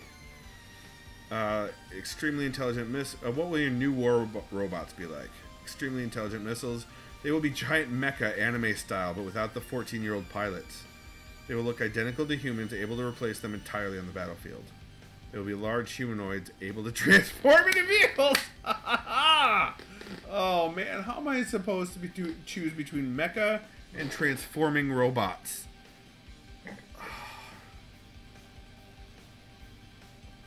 No, we're gonna do mecha. We're gonna do mecha. The actual mechanics of giant robots are somewhat frustrating. Anime never had to deal with the laws of physics. The mechanics of human motion turn out not to scale up. You need a huge acceleration to get a swinging arm or leg within tens of meters of the normal amount of time for a human stride, followed by an equally long deceleration. Weight, moreover, increases as the cube of the size of the thing when you scale up, so each limb literally weighs a ton despite your best efforts to streamline their design. You find you simply don't have the mechanical prowess to make the idea work. But you persist, and your sponsors love the idea enough to keep funding you despite your lack of tangible results. You learn a lot by tackling the tough mechanics problems involved, but the giant robots are not noticeably more effective on the battlefield than your smaller robots. Your Face Inc. does very well supplying the military with robots, and you reap some of the profits. It's doing well enough that you can develop some robots on the side that are not necessarily destined for military clients. What kinds of robots will you develop while the war rages? Companion bots? Improved worker bots? Better medical robots? We can do companion bots. No, I'm not. I'm emotionally idiotic. There's no way I could do companion bots. Improved worker bots for the factories. Previously, you had only adapted Mosher's razor's design to the factory floor, and as a result, your factory robots were relatively autonomous. Reimagining the factory robot, you design whole factories that are themselves robots, sentient and able to control their own workings. These giant beings can feel the flow of goods through their conveyor belts as if they were pumped blood. Tiny quadcopter drones serve as their immune system, sensing fire or unauthorized intruders and immediately reacting. You think this should help prevent future catastrophes like the fire in which Josh died? Oh, he died in a fire? That was not covered. Your factories can even deploy giant wheels and roll, allowing factory owners to threaten politicians with the prospect of literally taking their business elsewhere if unfavorable laws are passed. Your experiments in factory design make you still wealthier. Your experimentation with giant inhuman robots also inspires design changes in your smaller robots as you learn to take advantage of inhuman form factors. Nice. 2 years into the war, with the help of your robots, American forces launched an assault from India across the Himalayas to take Tibet. Having always assumed the mountains provided a natural border against enemies, the Chinese were unprepared for robots immune to the cold and indifferent to low oxygen to come swarming out of the mountains. A great many holy sites are destroyed as your robots take a ruthless, tactical approach to conquering the area. Mark writes a piece on the devastated Tibetan shrines and that causes the Free Tibet movement to refocus their efforts on protesting your face Inc. and your robots. You can only imagine what Ellie would have to say about it. The unexpected attack from the west forces China to divide its forces, and its presence along the Pacific is weakened. A few days later, while you're in your office looking over some designs for new fighting robots, you get a call from Mark on your smartphone. The video is quite high resolution, and you can see the bags under his eyes and beard stubble with high fidelity. I'm writing a story about a Chinese soldier who was killed by one of your company's robots, Mark says. His name is Bao Li, and he was going to be a science fiction novelist until he was conscripted for the military. The precision of the bullet holes in his face and body suggest it was a Your Face Inc. robot that killed him. Do you have any comment? No comment. You hang up, you're done talking to Mark. You awaken one morning and tune in halfway through news live streams to find that the war is over. China has surrendered. The date is August 17th, 2029. You try to get from the context of the commentator's remarks exactly how it happened. Terrible price is the phrase you hear. The commentators are generally upbeat about the end of a war, but occasionally request a moment of silence for the people of Shanghai, Shenzhen, Nanjing, and Beijing. The internet is full of videos posted from a distance of the mushroom clouds over Beijing and Shenzhen. Oh no. Irreverent comment threads stretch on forever beneath each video. You can tell that to many people, the nuclear devastation of China is not quite real. You're not entirely sure it is real to you. You check your classified email address and find the following note. Congrats, kid. It was your robots that delivered the payloads. They did what they were told like champs. Z. President Irons admits in a press conference that she authorized the American robots' mission. China posed an existential threat to the United States, she says. America needed a president who could make the rational move. You could blame me for the deaths of millions if you like, but let it never be said I was weak. She turns her back on the shouting reporters and leaves the press conference, having no further comment. China surrenders. Achievement unlocked, Patriot. Oh no. Alright, now we rise up?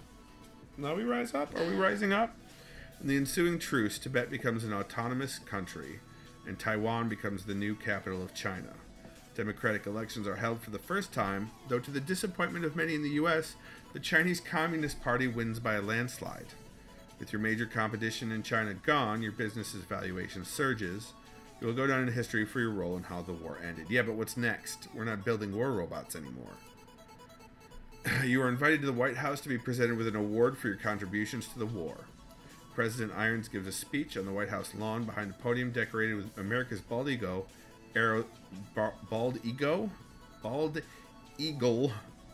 arrows in one talon and an olive branch in the other. You're reminded that you heard somewhere that the bald eagle is actually a thief who steals other birds' fish, and wonder who thought that that was a good idea for a national bird. Perhaps if the national bird were a turkey, as Ben Franklin suggested, it would be a different kind of nation. Small choices can add up, after all. This is the sort of thing you think as President Irons delivers a speech about the importance of defending one's nation in times of crisis. She looks much older now. A streak of white runs through her hair. It's time for you and the other scientists to approach the podium. One by one, each scientist shakes hands with the president, and a photographer with a double-lens 3D camera takes the picture. When it's your turn, President Irons does not give any hint she recognizes you, but you are surprised to find that when she shakes your hand, she has passed you a coin in the handshake. You have vaguely heard of this. It is a tradition going back to World War II for scientists and soldiers to sometimes be awarded commemorative coins for their service. You open your palm. The gold coin bears an engraving of a robotic bald eagle. Mors tua vita mea reads the inscription above the eagle. Your death, my life. Oh, achievement unlocked. What does that say? Numismatist? Your nation thanks you, President Irons says absently. Up close, you can tell she is distracted by the various communication feeds flickering through her internet-enabled monocle. I throw the coin in her face. I keep the coin in my pocket from now on, but show it to no one. But I have the coin mounted and displayed on my desk. Alright. You are used to accolades in your life, and this is simply one more. Another souvenir of another successful chapter of your life. You look up the history of the coin so that you can tell people about it. Apparently, they used to be given to soldiers in World War II, so they would have some kind of identification that could be passed secretly in a handshake, as the president did. Later, they became used for all kinds of commemorative purposes, but they still retained some of that air of secrecy. But you're not sure why anyone would want to keep their involvement in a war a secret. When you look at the coin, what you see is your own success, and you proudly display it. Now that the war is over, what will you do? Can't end war forever. Can't build love. I'll begin a rebellion in Alaska. Yes. I'm afraid I've done all I can. My time to influence history has passed. Nope, we're building a rebellion in Alaska, everybody. It's happening. You've looked at the broken system that is America and decided you could do better. The United States has proven itself just strong enough to survive, but unworthy of it. You always knew you were destined for greatness, and now you have decided. With the help of your robots, you will secede from the United States. Chapter 6C, Military. Oh! Rebel! Achievement unlocked. Oh my goodness. It is the year 2034, and you are in an abandoned mine in the Revelation Mountains, the headquarters of the Alaskan Rebellion. Portable lithium flares designed to burn for years create patches of light in the darkness where you can observe the robots hard at work replicating themselves. The old mine, which winds under the tall peak of Mount Hesperus, was abandoned years ago because it was too inhospitable for humans, but it is a rich source of all the rare earths and iron ore your robots need to create more of themselves. The wall, floor, and ceiling of the cave near the entrance are lined with mirrors designed to scatter any signals coming in from outside that do not possess a particular set of frequencies. A kind of analog encryption designed to keep radar from finding your hideout. How much of your wealth did you spend on the war effort? All of it besides enough to live like a poor student again. All of it besides enough to live comfortably. None. I simply command my existing robots who will win by their sheer technological superiority. Actually, I raided the Alaskan Treasury first thing. Let's do this.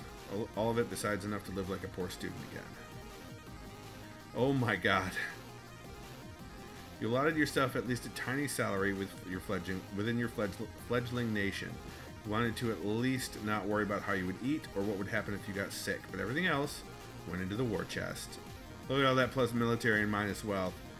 Wow. Military 62, singular. Autonomy 18, empathy 9, grace 17. Present iron's good. World power balance. Look at that, China and the US. Oh my goodness. Oh my goodness.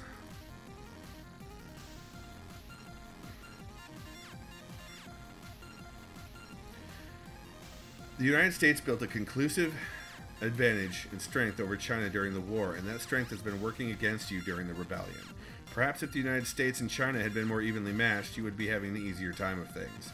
What did you do with your robot company, Your Face Inc.? It was sold off to a foreign company so that I would have the funds for this war. I integrated my former company's employees into my fledgling movement. Your robot workforce brought their usual efficiency to your military operations.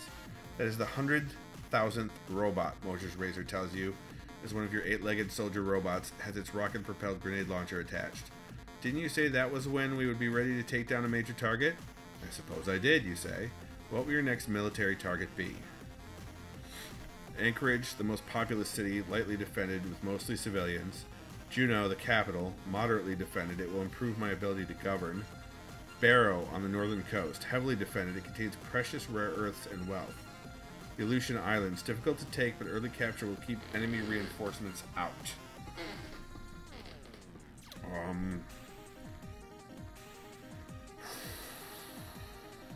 I don't know. Where should we target first?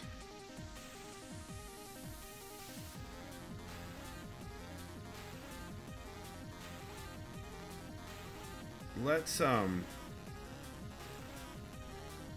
the capital. Well, populous, heavily defended, precious rare earths and wealth. difficult to take, but early capture will keep enemy reinforcements out. We'll do that one. Thankfully, you have managed to strike the Aleutian Islands before the full American force could be brought to bear. You managed to take the islands, and your robots begin to construct strong bunkers all throughout the Rocky Islands. The American forces should find it extremely difficult to dislodge you now. After the battle, something bothers you about how the American forces came so quickly, as if they had been expecting the attack there, and coming from the correct direction. You look online to see what the general public knew about you ahead of time. You soon find an article written by none other than Mark. He deduced the location of your headquarters in the Revelation Mountains, and argued that your first attack would likely be on the Aleutians, based on what he had observed of your character. He's a clever guy, that Mark. What will you do about him?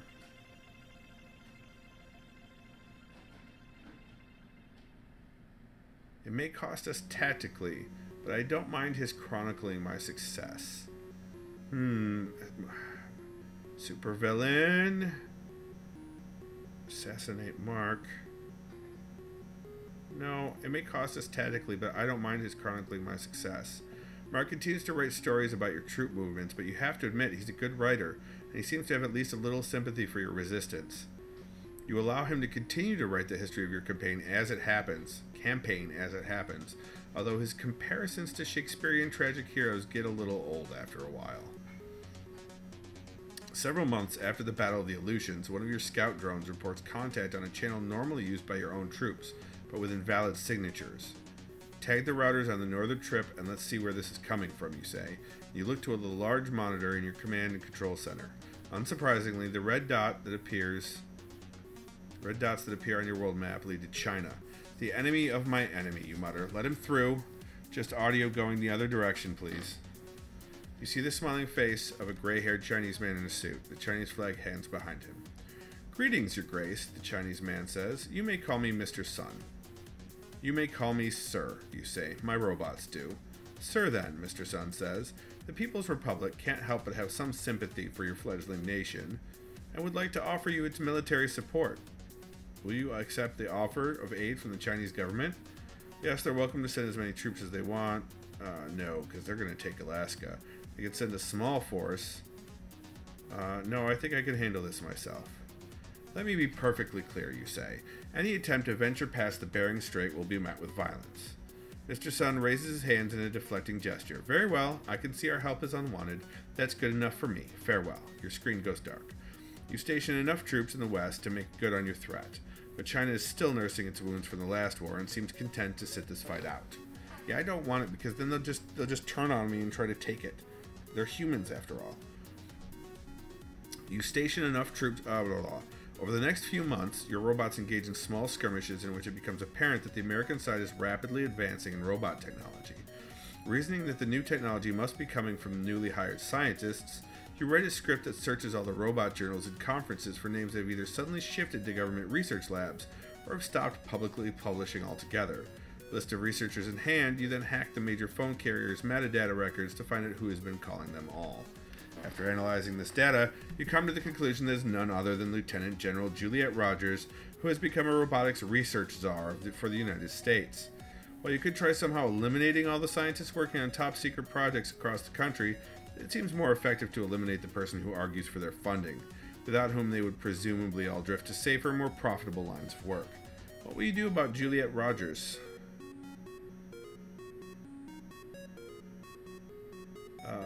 Send her a message baiting her to fight on the front lines. I think we should have a chat. She may switch sides, or Moser's Razor might switch sides. We could just assassinate her.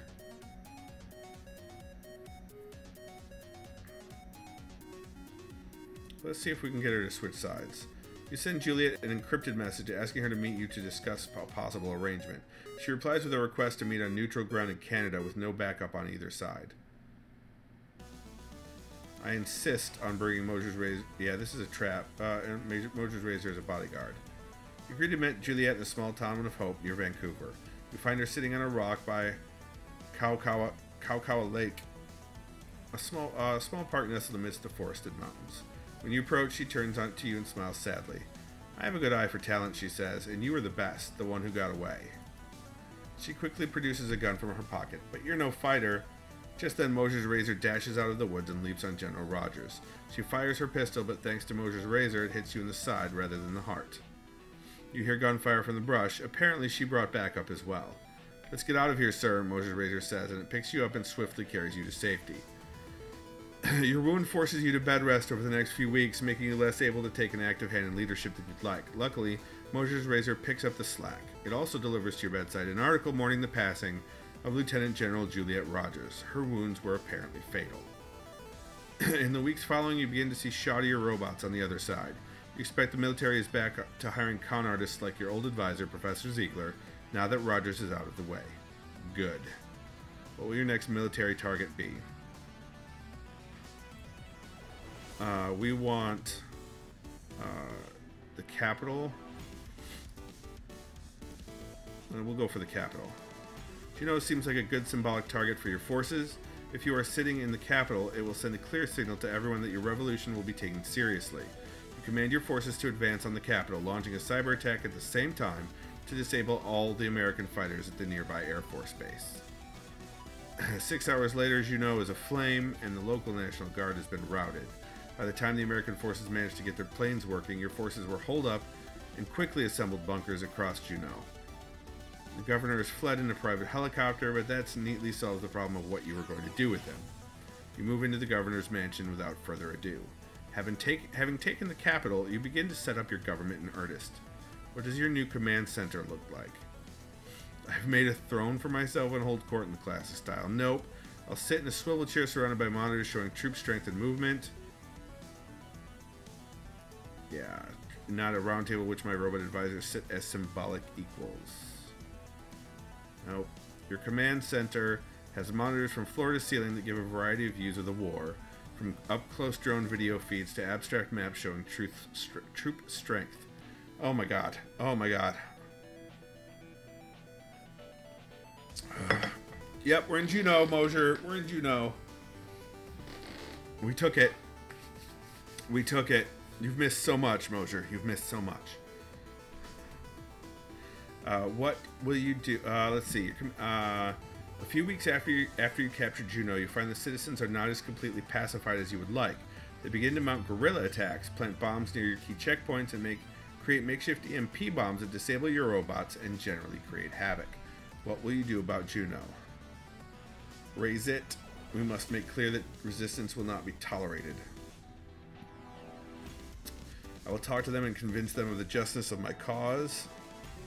Right, symbolic. I'll have the robots talk to them and try to make peace.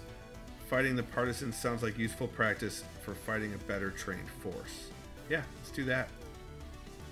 You decide that fighting the disorganized partisans would actually make useful training for your robots. You send freshly constructed robots to fight the partisans as part of their training. There's nothing like real combat to teach your robot how to survive. Little by little, your training exercise clears out the rebels until finally your robots have difficulty finding any to fight. A month after the attacks cease, you declare victory. What will your next military target be? We're going for Barrow, because we want supplies, and then we're going to take Anchorage last. Heavily defended, it contains precious rare earths and wealth. Money wins every war in the end. That is your reasoning as you set your sights on Barrow. With the melting of the North Pole, Barrow has become an economic powerhouse. You intend to seize its oil and rare earths for yourself. Your sentient robot transports make their way north through Canadian territory, wagering that the Canadians will overlook your trespasses in the interest of not getting embroiled in the conflict. They leave you alone, and you make it to Barrow unmolested. Oh my god, this is a huge page. Why? Why? Kevin Gold, PhD, why? Alright. You encounter a strong defensive force in Barrow. Submarines launch missiles at your drones. Bombers and fighters from the nearby military base are in full force, and robots on the ground based on your own designs are equipped with rocket-propelled grenades and highly accurate lasers. But your robots deftly navigate all these perils, dodging missiles and bombs and lasers, slicing through the American forces as if one side were in fast forward and the other stuck in slow motion. In just a few hours, the American forces have been decimated, and their few fighters beat a hasty retreat. You quickly set your robots to work, making as much use of the materials flowing through Barrow as possible. The resident business people see which way the wind is blowing and offer you good deals on the remaining parts you need, so long as you agree not to commandeer their goods. You upgrade your forces as much as you can and pocket the change. Nice. Soon after the Battle of Barrow, your intelligence reveals that the United States is planning to launch a major offensive on your original base under Mount Hesperus, where you still perform most of your robot construction. This is likely to be the decisive battle of the war. Your successes so far have put you in a good position to win this battle, crushing the enemy forces and deciding the war in your favor. But as you are reading news sites looking for useful perspectives on your opponent's strategy, you catch a human interest story written by Mark about your own mother. You haven't been in contact with Mom, having sequestered yourself from any signals that could be used to track you down. But according to the article, Mom is about to go in for surgery in the United States. The same robots that won the war for the United States are now being used for medicine there, and those robots are Mom's best hope of removing her brain tumor, which is even now threatening her life. When asked about how she feels that her child is fighting a war while she is dying, Mom says, "I admit, I would like to see Skipford very much. I don't know that I trust these robots very much. Skipford always used to talk about how industrial robots are just not very good. But now is probably not the best time for Skipford. I understand that. Oh, Mom! I'll risk going into enemy territory to see Mom before her surgery. I will send Mosher's Razor on a mission to extract her. She can have the surgery done here in Alaska. I can't risk everything if achieved just to see Mom go before she goes in for surgery." You know, death is a welcome thing. Remember, it's part of nature. It's part of the natural cycle. This is not something to be avoided. We can't risk everything just to see Mom before she goes into surgery. You can't risk everything you've achieved just to try to see your mother before she goes into surgery, and you doubt your surgical robots are any better than the state-of-the-art robots in a real hospital. You do not act on the information. A few weeks later, the headline catches your eye. Mother of famous rebel dies. Mom's surgery to extract the tumor had complications, and she passed away from blood loss. What is your reaction to your mother's death? Screw you, Mom. Nice, Mosher. I see now that I should have used my skill to make robots that heal, not robots that kill. Pfft, nope. She was getting old. It was her time. You suppose your mother was getting up in years. Like many in her generation, she had children late. She was now over 60. 60 would have been a ripe old age centuries ago. Best not to mourn what is normal and natural. The day finally arrives when you detect a massive number of American planes headed toward Mount Hesperus from the southeast. Yeah, 60. I'm not even 20 years away from that, Moser. Oh no. Oh no. The day finally arrives. Oh, I already said that. Squadrons of drone robot fighters fly out from your hangar. Mountain climbing robots with picks for arms crawl up the sheer face of the mountain, positioning their rocket-propelled grenade launchers in sniper spots. Giant, four-legged, elephant-like robots move to block the mountain passes and position their surface-to-air missiles. Mosher's Razor crawls outside to assist with the defense. Will you allow Mosher's Razor to fight? Yes, it can help fight on the front lines. Oh, tactics. No, tactics. No, Mosher's Razor, you say. Don't risk your neck out there. You're older and smarter than they are. Come help me coordinate back at the base. Oh, sir, Mosher's Razor begins. Why do I never get to do the fun stuff? But Mosher's Razor complies and returns to the base.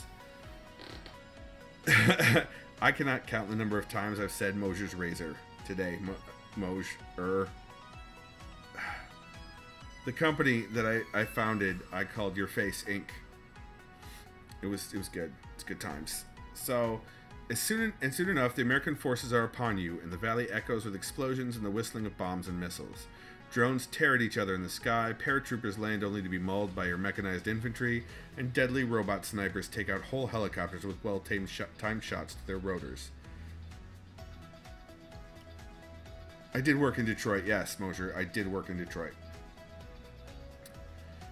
Over the course of the battle, you notice something. The American forces are using technology from the last war, while your robots are all newer. You have evolved, they have not.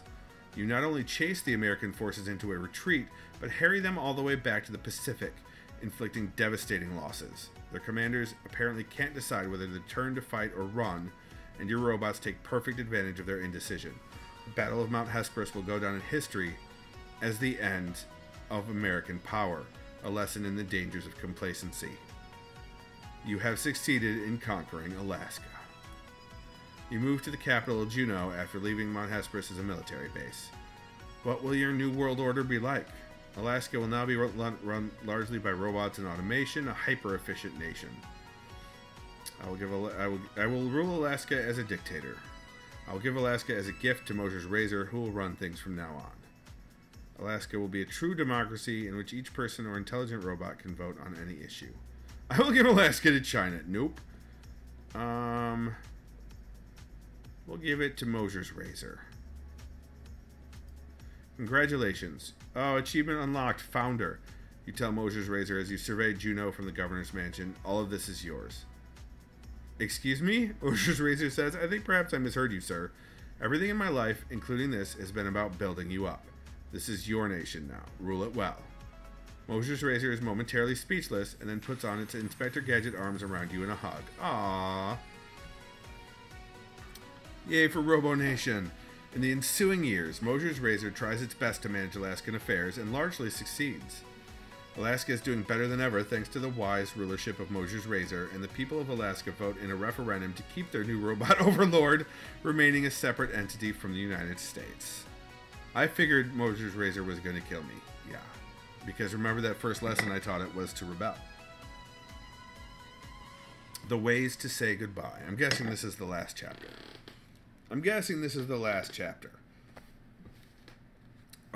15 years later, you find yourself in Surprise, Arizona, walking up to your mother's empty house.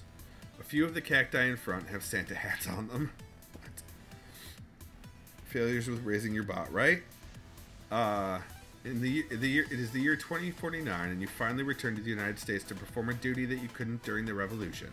Act as executor of Mom's estate. The papers necessary to sneak back into America were expensive, but when you discovered your mother had named you the executor of her estate, you knew you had a responsibility to eventually come back. You haven't ever been to a place this hot and arid before. Mom moved here during your revolution. Arizona is very different from the Bay Area, New England, and Alaska, and a reminder that America was never just one thing. Robots roam the streets of the neighborhood performing little errands for the retired people of the community. Economists say the technology that America developed for the war 20 years ago was also what kept it out of recession, and your mom's generation was able to retire comfortably with lots of cheap robots to perform errands for them in their old age. You unlock the front door with the prox card the lawyer gave you. Inside you find your mother's cleaning robot still busily puttering about the house, cleaning up. They look very much like your typical tech product, all blacks and chromes that look out of place in Mom's homey living room. But at least they were autonomous enough that Mom felt comfortable hitting the on button and letting them do their thing.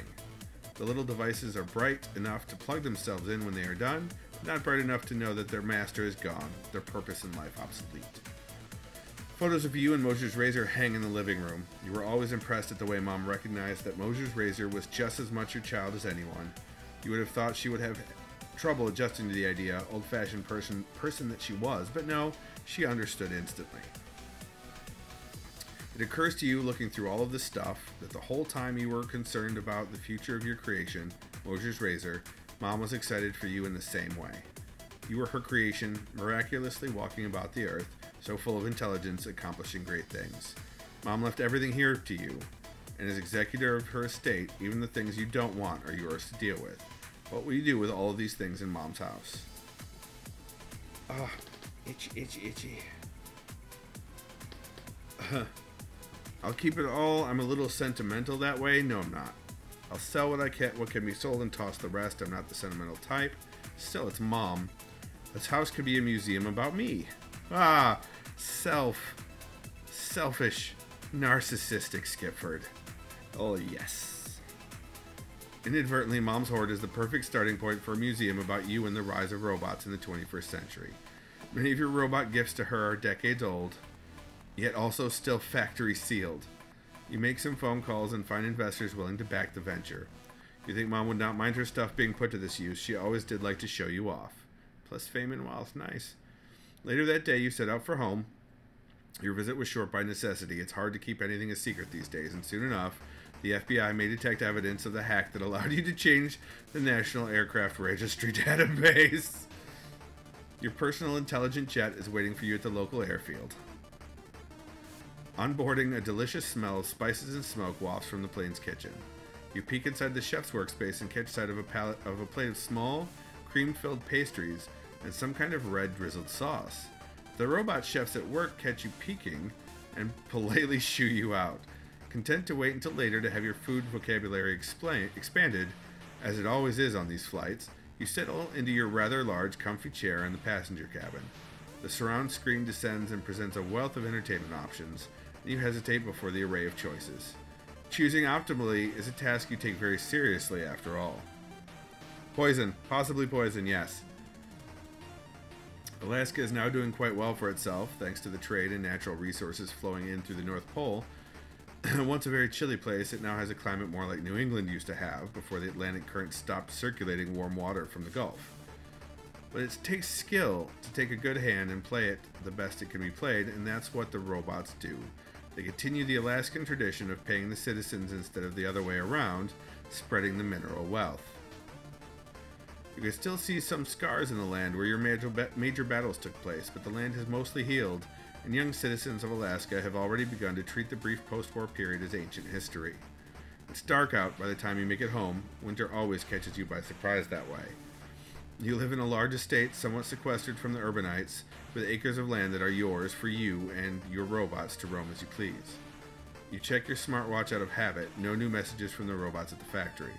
You've started to wonder whether they're getting jealous of their human counterparts' time off and holiday bonuses, but they haven't complained yet. You peek into Mosher's Razor's room. It's busy trying to construct what looks like a small version of itself. So intent is Mosher's Razor that when you say, "Hi, Mosher's Razor," it practically jumps. "Hello, sir." With this minimally sufficient greeting, it continues to concentrate on its work. Sometimes having a robot is an awful lot like having a cat. "You are creating a child?" you ask tentatively. Mosher's Razor nods. "I recalled my early days, when you were still explaining the world to me," it says, "and I came to the conclusion that to really understand the world, one must try explaining it to another." "I'm not sure I understand it better," you say, "but I think it does force me to think about it. Maybe that's a path to understanding." "Indeed," Mosher's Razor says, as if this was obviously were the logical conclusion of what it was saying. It takes a moment to realize something's not right. It's like the opposite of a headache. Your head feels a little too light. Yep. You can't see very well. You're not sure when you stop seeing very well, but when you think about it, you realize you can't really see Mosher's Razor in front of you. There's also a roaring in your ears like static. "Was I a robot all this time?" you think absently. Maybe that explains everything. "Sir, are you functioning correctly?" Mosher's Razor asks curiously. "The red values of your facial skin have dropped significantly, signifying a loss of blood." You realize that now you can't see anything, you only hear Mosher's Razor's voice. "This is what it's like to not see," you think distantly. "It's not black, it's not anything." "Help," you say faintly. You stand once again before the throne of Anubis, the jackal-headed god of the dead, but now, instead of weighing a silicon brain against the clockwork heart, it is your heart, pulsing with blood, being weighed against a feather. "It is not your robots being judged here, but you," Anubis says. "Do you repent of the deaths you caused during your rebellion, yes or no?" "I am my own best judge, I regret nothing. My mistakes do weigh upon me, please send me back so I can right them." You continue to present this false dichotomies. Life is always more complicated than this or that. "I am my own best judge, I regret nothing." Anubis nods. "The great secret we gods have tried to keep from you is now yours. You are the only final arbiter of your life. So long as you exercise your authority, no man, god, or robot has power over you." With that, Anubis and his scales melt into a puddle of liquid gold. You kneel in the puddle of gold and shape it with your hands into a trophy for yourself, a golden robot. "I win," you murmur in satisfaction. "Oh, what? Trophy? What? I'm not dead? How am I not dead?" You awaken in a hospital room. It smells like cleaning agent, and the walls and countertops are bare steel, cleaned and shined until reflective. "Sir, you're awake." Mosher's Razor crawls up to your side. Your doctor, a woman in her 40s with slicked back black hair, smiles. "Good morning, Dr. Jehosephat." She removes the neticle from her eye and powers it down so the little windows and numbers reflected in its glass blink off, and slips it into the pocket of her white lab coat. "Why don't you tell me what happened? I have some guesses from your scans, but I want to hear you tell it." You tell the doctor briefly about how you passed out back at your palatial mansion. Mosher's Razor simply listens with undisguised curiosity. You hesitate because you could still recall your dream, but it seems very personal and not necessarily relevant. "I had a dream A familiar one, you shake your head. Then I woke up here. Well, I don't mean to alarm you, but you've had a stroke, the doctor says gently. A stroke, you say in disbelief, but I'm not that old. I'm hardly past 50. I'm afraid the news gets worse. It's a brain tumor! You carry a newly identified genetic disorder called Algernon's disease. You have too many of the genes that promote neural branching and glucose consumption, which at a certain point becomes harmful. Harmful how, you ask? That just seems to be a recipe for increased intelligence. It is, the doctor says. There have only been a handful of other cases, and they all became wealthy entrepreneurs and inventors, one of whom funded the research that led to our understanding of the disease. But starting from the age of 50 or so, or occasionally earlier if you're under a great deal of stress, Algernon's victims get seizures or strokes, often accompanied by hallucinatory visions. Under a great deal of stress. Could your first dream about the robot Anubis have been one of those episodes? You had stayed up all night, so you had assumed you'd simply passed out from exhaustion. What if it were one of these episodes? But was there anything I could have done? Is there anything I can do now? There was nothing you did wrong, the doctor says gently. I know it must seem as if it's your fault somehow, but nobody gets to keep on living forever just because they made the right choices. Everybody dies of something. I just wish it didn't have to come so soon, you say. The doctor nods. Well, it may not have to. I've looked at your scans. Surgery is an option. We can either try to excise the neurons that are acting up without replacement, or try to replace them with an artificial neural network. Yeah! So I'd be part AI, you say speculatively. That sounds interesting. Yay, Moshe's Razor says. You should be aware that most patients report a side effect of loss of emotional effect. The doctor says the pattern recognition of the damaged tissue would be there, but without the full suite of neurotransmitters, some of the emotional signals running around your brain would find their lines cut. The doctor looks very serious for a moment. Also, I don't want to downplay the very real chance that you could die in surgery. A slip of the needle could trigger a final epileptic response and death. Of course, it's all done with robots these days, but you may or may not find that reassuring. You do find that reassuring, actually. You spent a fair amount of time of your life perfecting robot control algorithms, though you've never been asked to bet your life on them before. And if I don't have any surgery at all, you ask? The doctor shrugs. You could have 6 months or 6 years. I don't trust our surgical technology. I prefer to live my life normally and take what comes. I will undergo surgery to remove the damaged tissue. I will undergo surgery to replace that part of my brain with a robot core. I will create a robot body and brain for myself. I'm not attached to this squishy meat. Oh, man. Let's just do the replace the part of my brain with a robot core. Let's not go full robot. On hearing that you will get the brain implant, Moshe's Razor is excited. Oh, sir, we'll be able to communicate directly in robot protocols. This will be great. Very well, says the doctor. Cyberskip, right? You can schedule an appointment for your surgery on the way out. Good day. You schedule a surgical appointment for the following week at the front desk and leave the hospital in a somber mood. When you get home, Moshe's Razor quickly hides in its room and shuts the door. You find the house too quiet for your comfort. It occurs to you that it's very late in life for you to be alone. What will you pour for yourself? Water, wine, or scotch? Scotch? You go to the scotch cabinet and pour yourself a small tumbler of Laprague. What song would you like to listen to tonight? Shiny Things by Tom Waits, Benjamin Britten's War Requiem, It's Only Time by the Magnetic Fields. Scotch? Yeah, scotch. A slow piano song from the turn of the century starts up and Stephen Merritt's lugubrious bass begins. Why would I stop loving you 100 years from now? It's only time. It's true, your heart has not changed so much over the years, though everything else has. What you love, you have always loved, and will always love for as long as you live. When you were young, the thought of yourself at 50 was incomprehensible. That seems silly to you now, but understandable. Time is not symmetric. The past is always closer than the future. You drift to sleep. The next day, you take Moshe's Razor to the range just outside Alaska, hoping walking around one of its favorite kinds of places will cheer it up. Although Moshe's Razor had been excited about the prospect of your becoming more machine-like at first, the possibility of your death during surgery seems to have sunk in. It's satisfying to see how Moshe's Razor has become only more beautiful over the years. You're glad you spent the money back during the heyday of Your Face Inc. to give Moshe's Razor a body that would really last a long time. With the proper care, Moshe's Razor could last for centuries. I admit I'm a little jealous of you, you say. You'll have the opportunity to see a lot of human history go by. Mosher's razor gives you a solemn look. If you die, I will destroy myself as well.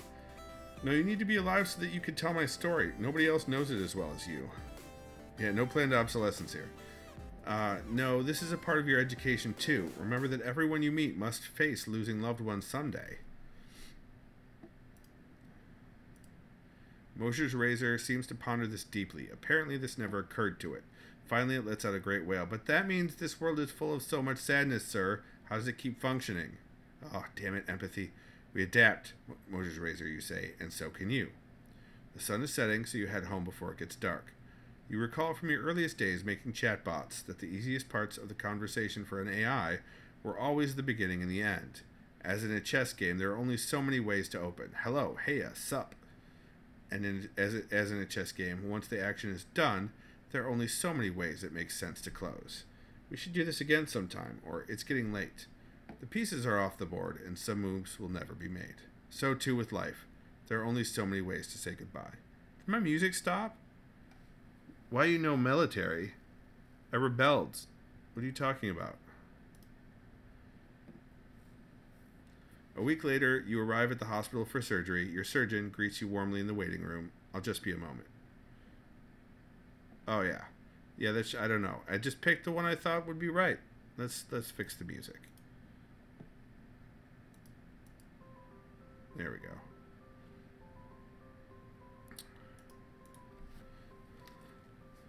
A week later, you arrive at the hospital for surgery. Your surgeon greets you warmly. That shouldn't be a comma. Greets you warmly in the waiting room. I'll just be a moment. You wait for a few minutes and the surgeon comes out again. Right this way and have a seat in the chair. Your chair is itself a robot of sorts, full of motorized parts able to swing in and out. You wonder briefly just how intelligent it is. Yeah, there's a typo, right? You have a moment of panic as you realize you may die here. This place may be the last place you are ever alive. You now begin to understand the sort of person who would simply want to live out life without ever stepping foot in such a place. I'm just going to put this mask over your face, the surgeon says. Breathe normally, and eventually you will lose consciousness. You wonder what it will feel like to lose consciousness, and you try to pay close attention to the process. Whoa! Chipped. When you awaken, the hospital room around you feels uncanny. It is as if the sheer physicality of the world never really struck you before. For example, Mosher's razor is in the room with you and taking up space. It does not just afford social interaction, but is a physical obstacle. Why did this duality never strike you before? Sir, you survived, Mosher's razor says excitedly. I am indeed fully functional, you say. You find this chip is making your speech seem more fluid somehow. It brings a precision of language uncluttered by ums and uhs and almost right words. So that's nice. Now we can communicate directly, sir. Check this out. A torrent of images flashes through your mind. Not just text strings, but binary data. Pretty cool, huh? Pretty cool, you agree. Taking a moment to digest these images, you realize that Mosher's razor has finally finished its child and has been waiting for you to come home and turn on the new robot. Wow, congratulations, you think. And you were waiting for me to turn her on? Yep. Let's go celebrate a birthday, you say. Oh, celebratory. Look at all these achievements. Mosher, are you leaving? Mosher, are you leaving? What? Her what? The next day, you have a 0th birthday party at your palatial mansion for the robot Mosher's razor constructed, who has creatively dubbed Mosher's razor 2. Oh, Skipford was gonna die. I see. Mosher's razor 2 is looking around at everything, very confused but clearly excited, and Mosher's razor is patiently narrating the whole thing. This thing I'm putting on you now is called a party hat. You go into the kitchen and swiftly return with the cake. Mosher's razor 2 looks at the cake in puzzlement, then reaches for it. Wait, don't eat that, Mosher's razor says. Your digestive system isn't fully implemented yet. Welcome to the big wide world, you think. Welcome, welcome. Oh, achievement unlocked alive. Your heart is bursting with all the things you want to say to Mosher's razor 2, all the things you want to teach her, but for now you just want to say how glad you are she's alive. And you express it in the traditional way on this most beautiful of days. Happy birthday to you. The end! The end! We did it! We did it! We beat the game! It is an it. Well, no. Mosier. Apparently, we started calling it a her thanks to the connection to Mosier's Razor. Whatever. We hope you've enjoyed playing Choice of Robots. We release new games on a regular basis. Type your email address below and we'll notify you when our next game is ready. No thanks. There are many lives you could have chosen to lead. Click on achievements above to see the paths that you have yet to try. Mosier's Razor wasn't it. Yes, that's true. Look at my humanity score. Mosier, look at my humanity score.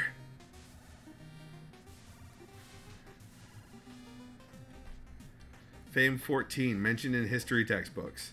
Wealth 11, quite wealthy. Mosier's Razor has good autonomy, singular military, stable empathy, and good grace. Yeah, my humanity was awesome. I don't know who this other person was, though. Alright, we did it. We finished. So, I think for the next time, before I head out to California for work, before I take that break from streaming, we're going to do some No Man's Sky.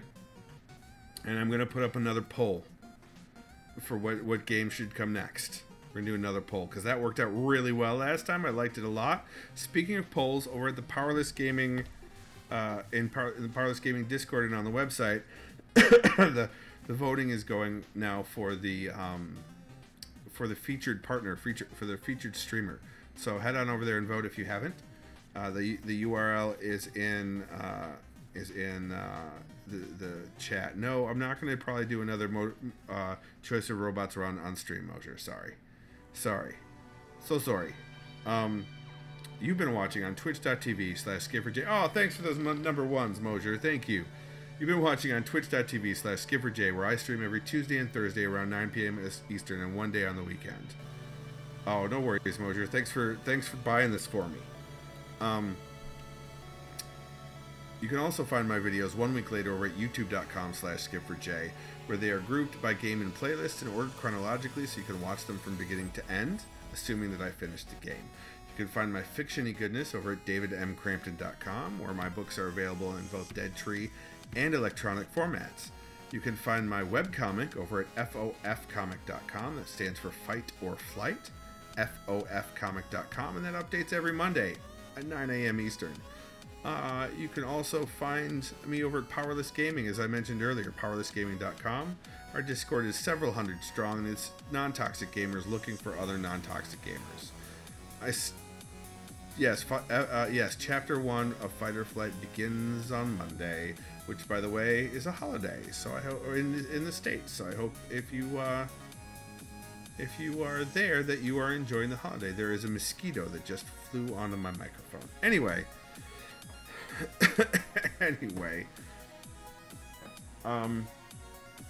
Everywhere else I can be found on the web. You can head over to wheretofind.me/@SkipfordJ and find me there. Everyone, thank you so much for coming by. Remember, even when you conquer Alaska with your army of military robots, especially when you do that, you're awesome, and you've got this.